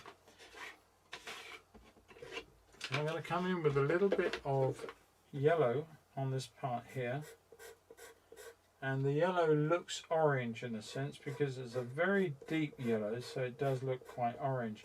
But I will come back in with the orange. It's not fair just to leave that as yellow. It's just as a base again, once more, like so. Alright, and I will just quickly, if I can, if it'll allow me, just to suggest to chat that in there. And we've got a lot of shadow in there. I think I've actually made this a little too long, if I'm honest with you. In fact, I know I have, but I don't know if I can actually get away with that. I'm going to have to leave it, I think, because it's going to look a little awkward. I'm going to put the shadow in there, a little sharp angle through there. What I might do is just do that. I'm never satisfied. I think this is always going to happen with me. I'm never quite satisfied. If it's not right, I really will try my darndest to make it right. I'm going to try that right now. Make that a little shorter in the toe there and there, and then we'll put the back claw in here, and a little bit of light just on the top of the claw. My colour's almost gone. That's enough to do the job. Okay, let's just look at that for a second and see where we need to be with anything else on this. A little bit of dark here on the top of this toe, and a little bit of shadow in there, because obviously there are individual parts to this toe. It's not just a snakish looking thing. It does have form. Okay, we've done that. We've done everything else on that. Just play around with this branch for a little while longer. And to that end, I'm going to put in a few sort of pinky colours. Some pinky colours made with the burnt orange again. And it's just sort of mimicking some of the colours in the bird.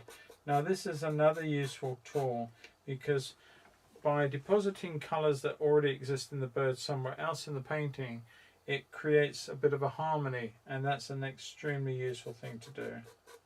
Just warming that up through there. And coming down through here.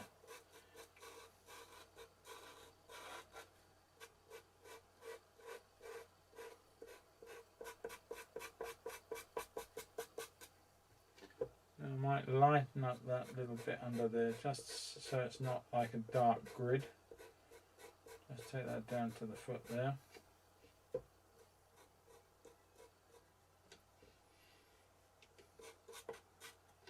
Okay. That's not bad.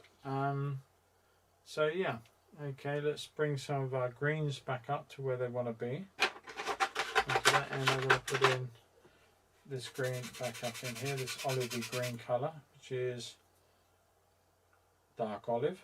So there you go, not bad. Bring that all the way down through here. Blend it into this one below it.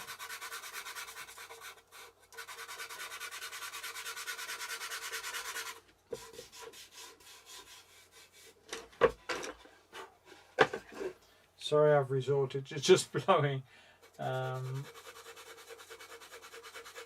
also aware of tapping this all the time. It's quite noisy, and it must be really noisy on the speakers. So I'm blowing it away in this instance.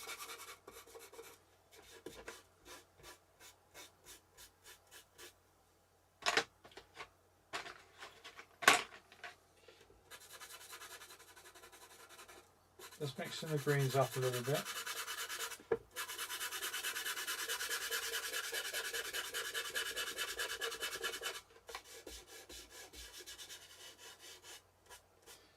Now for my own purposes, I'm making this sort of a bit of a pattern, sort of moving away to the edge on one side and sweeping off to the other. I don't know if it works, but we shall see. Just tidying up some of these darks right into the head so that we've got a dark platform that we can bring off some of the final lights in this bird. I'll take this off a little bit more too. This is looking a little bit odd.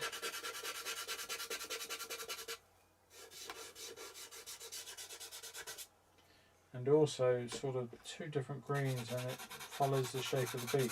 Going back to what I was saying to you just now about not following the patterns of something, really quite important to try and do that. You don't really want the pattern of the green. See here, got a very definite dark. I'm just going to clean that up and sharpen this green so I've got more material to work with. But yeah, you've got to watch that. I mean, and it doesn't matter how much you've been painting, how much you paint, that it's very easy to fall into the trap. Two things you fall into the trap.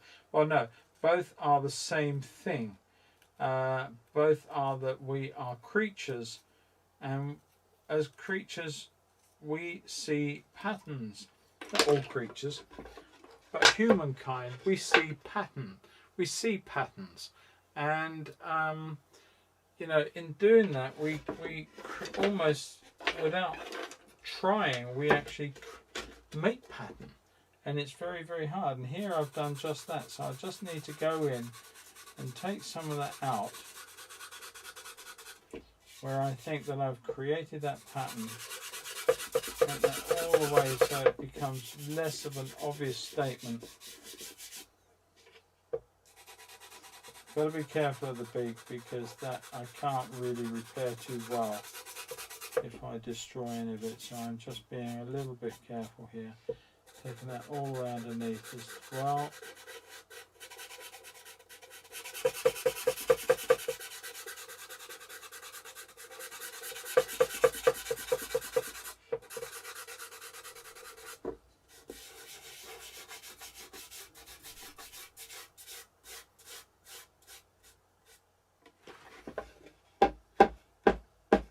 Tapping that all the way off. There's a reason for what I'm doing, and I'm leaving all these bits here, and I'm just going to drag them like that through the paper.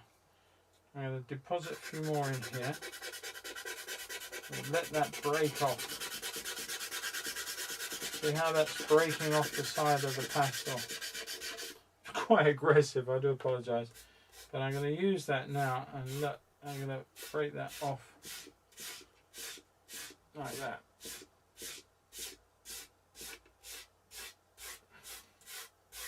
I quite like what that's done. It gives a real dynamic to the picture now.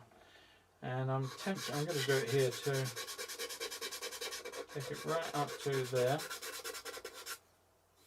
Round to the chest. I'm going to take that into the chest. And I'm going to take that out. Take that off a little bit so it's away from the bird itself, and repeat that.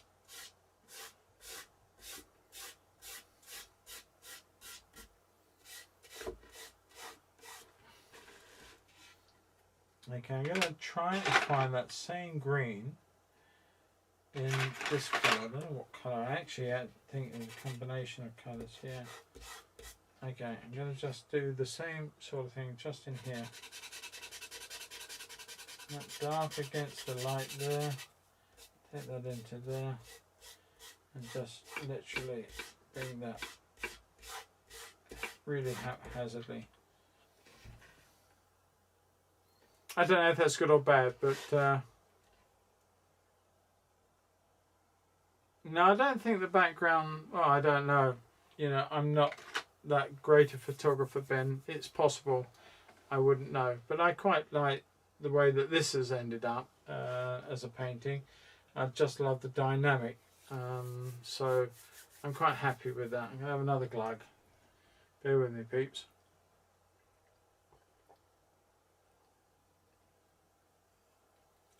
Right, getting very dry. Right, okay, now where are we? I's and T's now, peeps. So let's just look in at I's and T's. Now I'm going to come back in with one of these greens I was using in here. That'll do it. And let's come down and straighten up this part here, because it does go back into the nape of the neck. Like so. Take that away, just soften the effect. Alright, okay. Now we've got to try and bring in some highlights back in. So I'm going to use, what? That is called Shamrock. I don't really want that one. I never realised I could get so many colours out to do one bird. Amazing how many you end up using.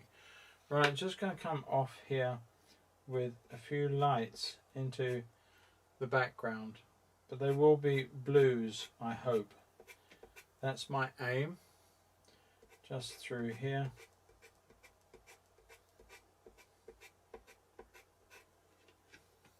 And then some of that lovely green.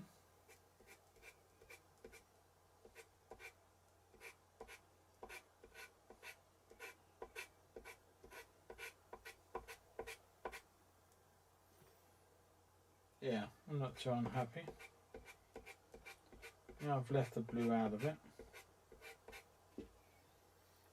Our green is our lovely colour of blue. We can't actually get the exact electric blue, but just going to tap in a little bit of light, just playing, sort of going one way and the other with these until I get it roughly where I want to see it.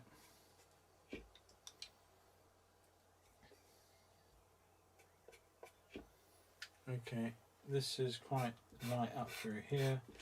It's very, very hard to get that light shimmer without destroying the blues. Just a little tap of blue in there, cerulean, bit of the green, and have to leave it at that. Okay, I think I really want to go a bit darker on that wing. I'm just going to try this mid-green colour, just see what that does. That might work. It's quite a darkish green.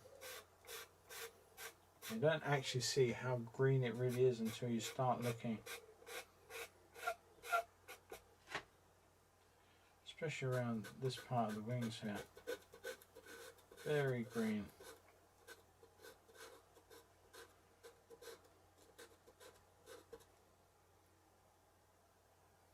Very beautiful bird. I stood at Slimbridge once, a few years ago. I was doing an exhibition at Slimbridge, and is a one-man show they invited me to do, which was really a lovely time. And yeah, and I spent a day down there setting it up, and I spent another day a few weeks later on when it came to take it all down. And I saw that they had the kingfishers there. Most beautiful things. A pair of them with a nest site at the place. It's wonderful to watch them. Okay, I think that could be a little greener in there, if honest. I'm going to change some of that blue to a bit of green. Look at that grizzle again. Better I can do it.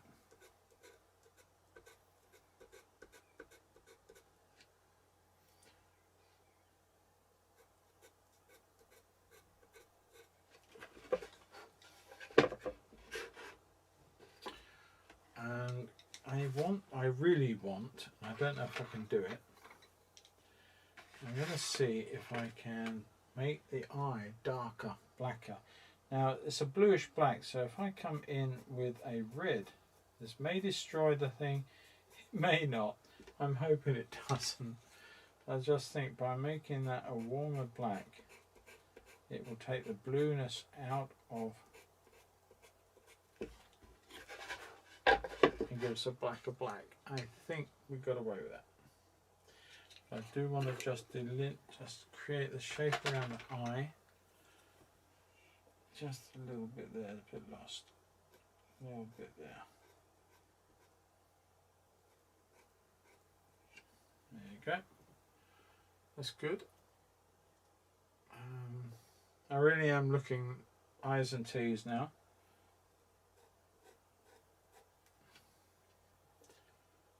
I's and T's. Yeah, I want to do it come in there.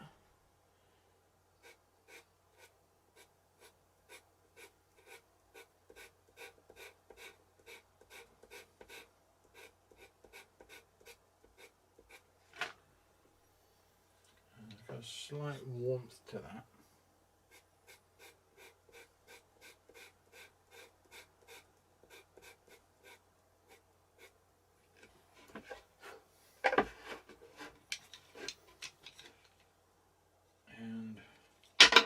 Oops.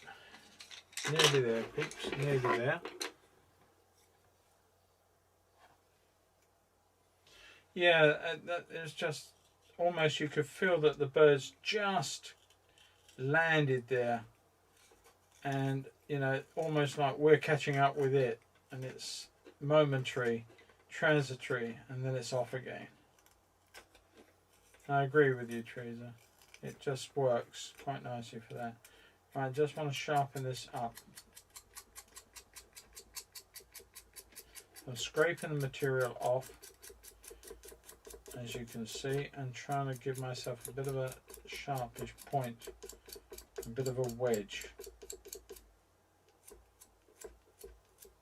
I'm making a nice mess. This is the sort of thing that you want to collect this stuff for your railway modelling weathering. Don't we, John? Right, I'm just going to come in with a few lighter marks over here and just tease that off into the background like so. And just want to change the shape of that bit there.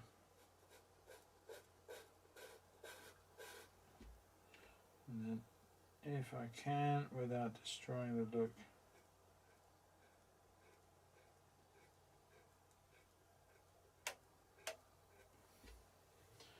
a bit more in there. A bit more light down here.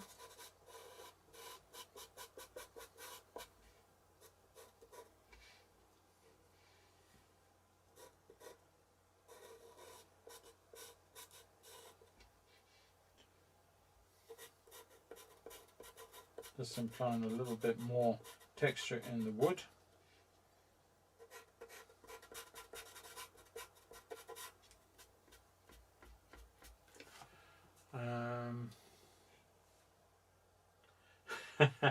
Yeah, trouble is it's full of everything else, so I'm afraid it's going to have to not happen, John. Not on this occasion. But there is a thing. Now, when you are pasteling, if you pastel in an upright position on an easel, for instance, have a little piece of maybe some foam core joined together, made into a little tray that you can sit your picture into as you're working. It will catch all that pastel dust. Now I do that, and you can actually, if you get enough of it, I mean, it takes forever, but if you get enough of it together, you can create your own little pastel. You'll never have that colour, you'll never buy that colour. It's an amalgam of all the dust that you've achieved to have, but it's a great way of just having a bit of fun with a bit of extra. Just wet it up, dry it out, roll it out, and you've got yourself another little pastel stick. By the time I've done my first one, I might be 106, so don't bank on going into business doing it. It's a bit of fun. Bit more dark between the eye and the beak. Oh yeah, I see that. Well done, Ben. Thank you. Let's come back in with that. That delineates around there and there and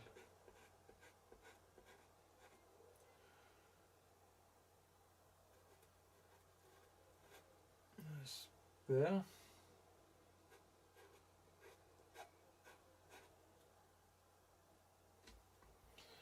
And dark in behind the eyes too. A little bit missing, just darken that up there. There we go, Ben. I think that was a good call. Just want to give that a little bit into the gape.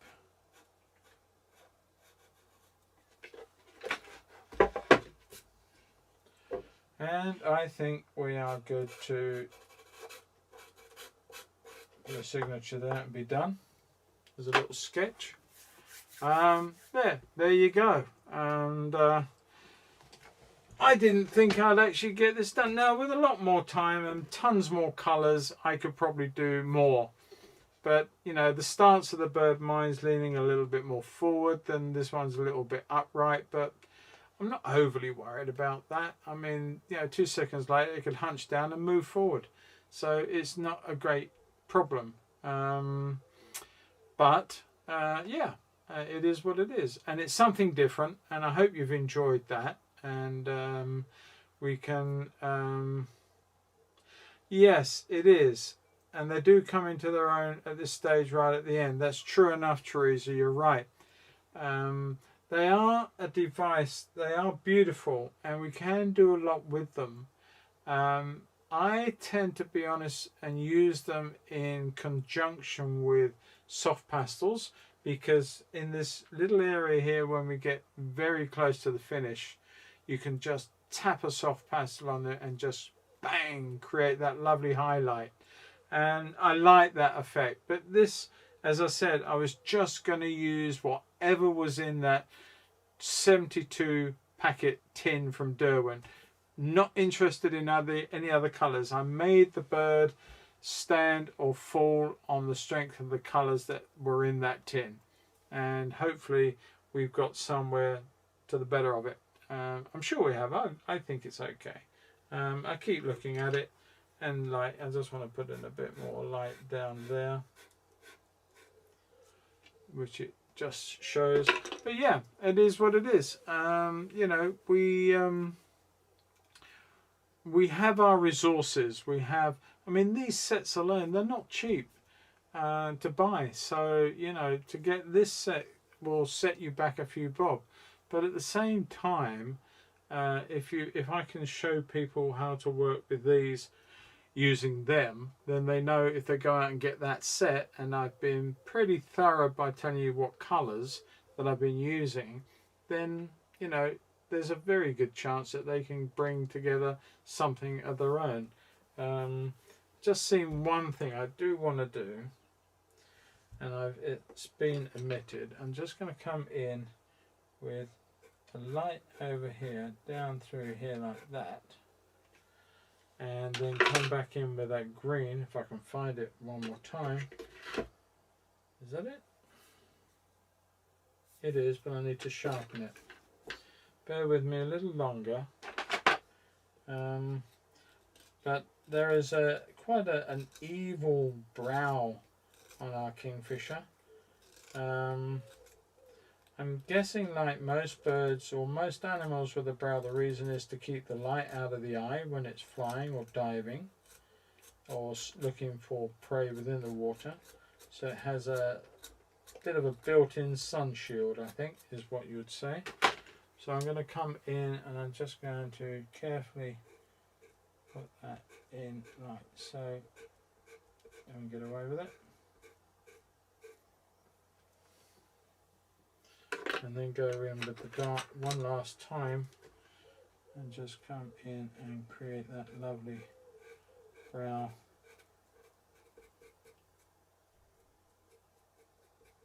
Like that. I think that works. May even take the green just a little further down than I've allowed.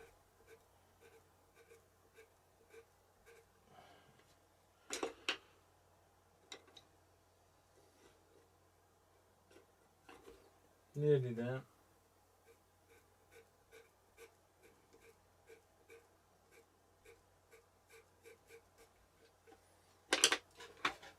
Okay.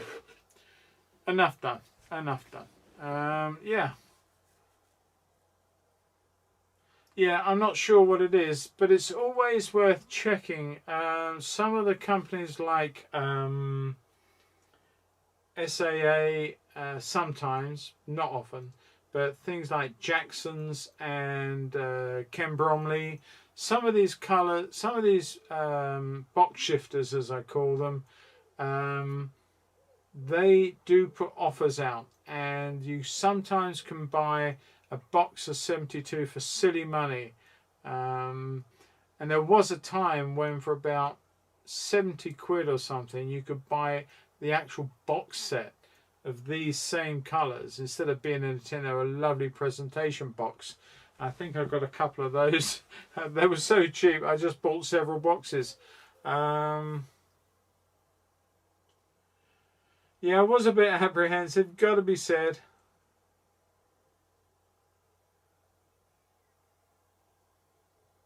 Okay, Burnt Carmine 610. Thank you very much for that. Let's have a look at that one. Is that one? No, that's raspberry. I've got Burnt Carmine. Must have Burnt Carmine. Crimson. Maybe it's one of these over here. Tomato again. We've got tomato. We like tomato.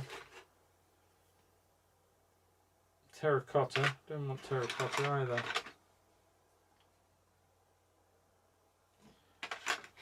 Maybe you got a different set to me.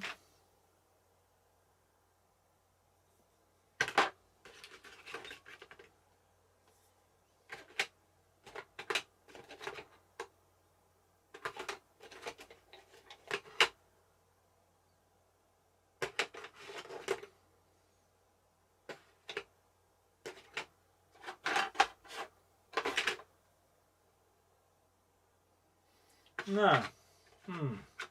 Okay.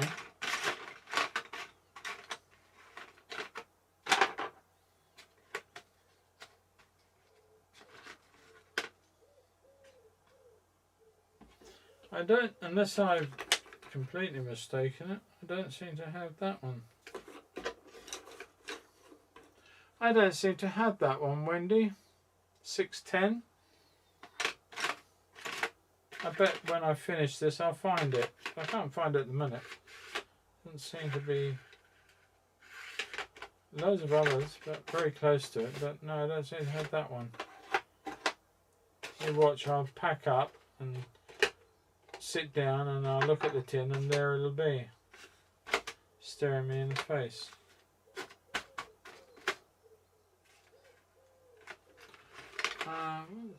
Light fast.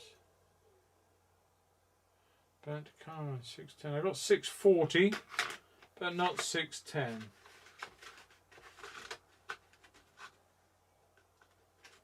Burnt orange. That don't do it. Now you'll have to leave that one, I'm afraid. Don't seem to have it, Wendy. They offer light fast. Is that necessary? Well, I'm pretty sure that these colours are pretty good in light anyway. I've never had a problem with fade. I can't see why you would. The better the quality, the better the end product will be in all regards. So, yeah, I don't quite know why they're trying to suggest that it's almost disrespecting the other product. If they're saying one is light fast and the other one is not light fast, then no one's going to start buying the non-light fast anymore. So I think that's a bit of a crazy one and a silly one. I've got a sneaky feeling my bird's a little bit dumpy. Probably had too many fish, but I'm not overly worried by that. Anyway, people, we've lost a few over this last few minutes and people are getting fed up. So maybe we should call it a day. I've enjoyed your company, as I always do, and this has been a bit of fun. I've had fun doing it, and yeah, I've enjoyed it. I can't say I haven't. I might do something like this in paint sometime. That'll be interesting. We'll see how we go with that, but not straight away, another day. Yeah, Jim, that's fine. It's great. It's a lovely. It is a lovely pastel. Medium is a lovely pastel. They say about pastel, it's the next closest thing to oil. Many oil painters make good pastelists and vice versa.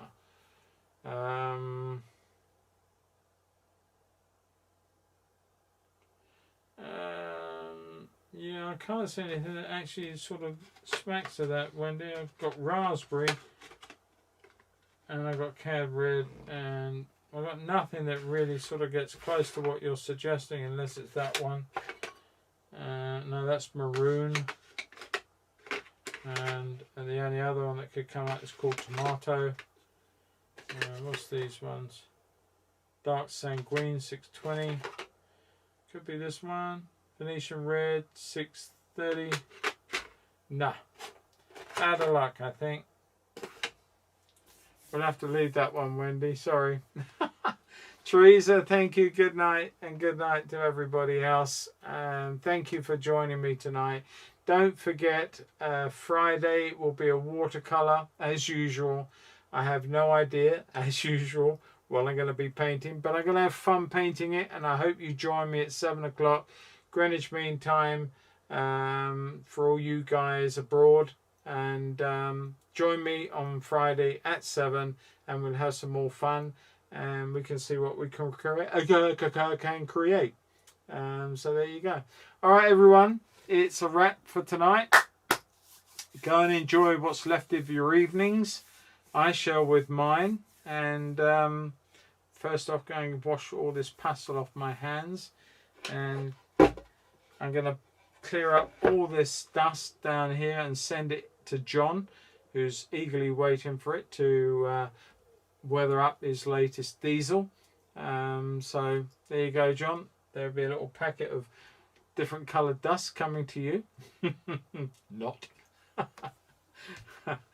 But have fun. All right, everybody. Yeah, cheers, James. Glad you caught this bit. All the best, and that's great.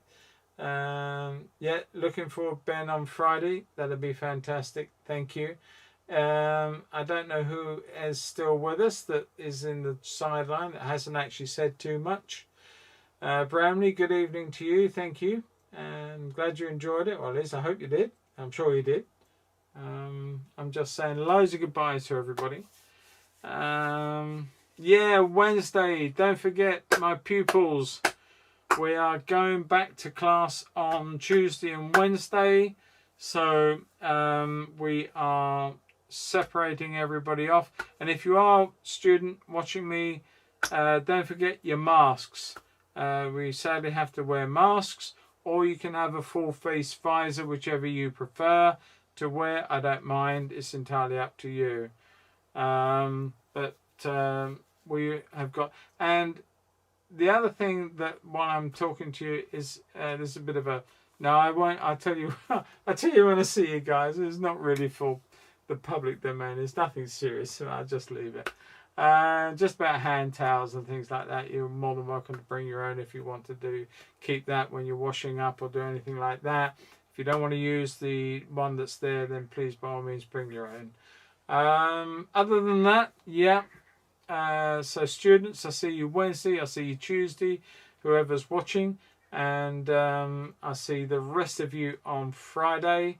Looking forward to that. And don't forget, Friday morning is my normal video will come out. I don't know what that might even be another pastel. You never know. I've got them out. I might be eager to do a little film on one and see how that goes. You can have a paper bag as well. That'll be good. I don't mind. Just cut some eye slots in it so you can see what you're doing, Wendy. Yeah.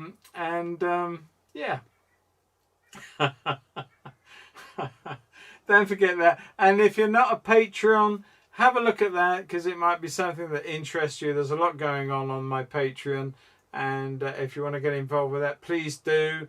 Your support of the channel would be absolutely fantastic. It helps pay for things like this, the tech that goes on around it, all the lighting, the cameras, and all these other things, hard drives. It all goes to help that. So if you fancy learning some more from me and getting involved with the Patreon, please don't be shy to have a look and get involved. But with that said, I shall say good night to everybody. Have a great time, and I'll see you all soon. Bye bye for now, guys. Bye.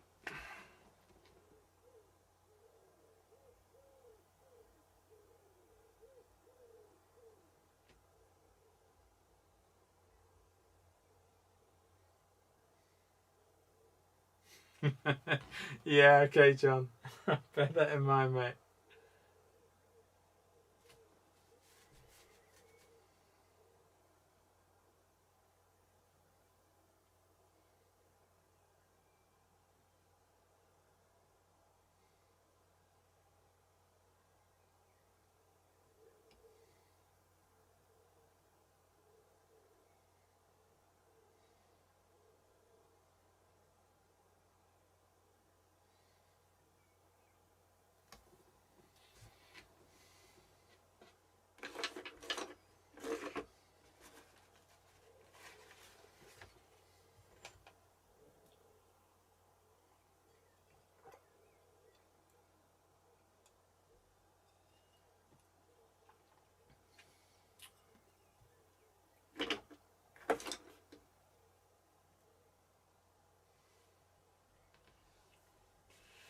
What, for painting, John, or for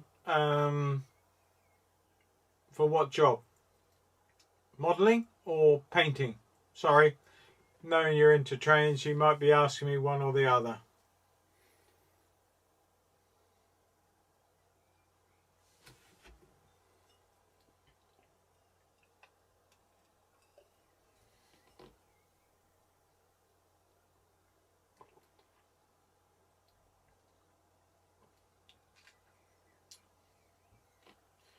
I can answer it very simply, actually. If it's oils, I use only Michael Harding oils with one or two from yeah, okay. Yeah, well, in terms of oils, it's 99% Michael Harding's handmade oils, which I sell from the gallery and supply those, but they are the best to be had. One or two of the colours that I use he doesn't produce, and they are from Winsor and Newton, but that's only about 2 colours in my palette. For my watercolours, I predominantly use Schminker or Daniel Smith, one of those two. I have a mix of the both, and they are my preferred colours from those 2 companies. Pastels, I use Unison Pastels, and I use Derwent Pastel Pencils, which you've seen tonight. That probably about sums it up. Yeah, so oils, as I say, Michael Harding mainly. They can't be beaten, not in my opinion anyway.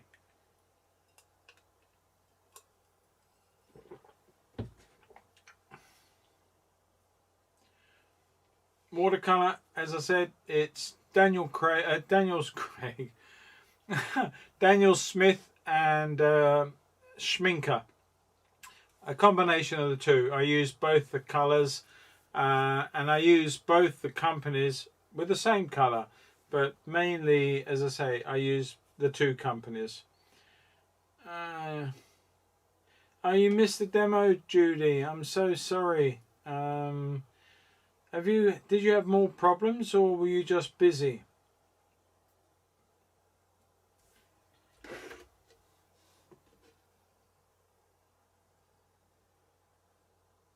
Yeah, you can't beat them, John. You really can't beat Michael Harding. All right, everybody. James Bond got it. Laugh out there. Yeah, all right, smarty. Judy, I'm so sorry. Hopefully I'll see you on Wednesday. And yeah.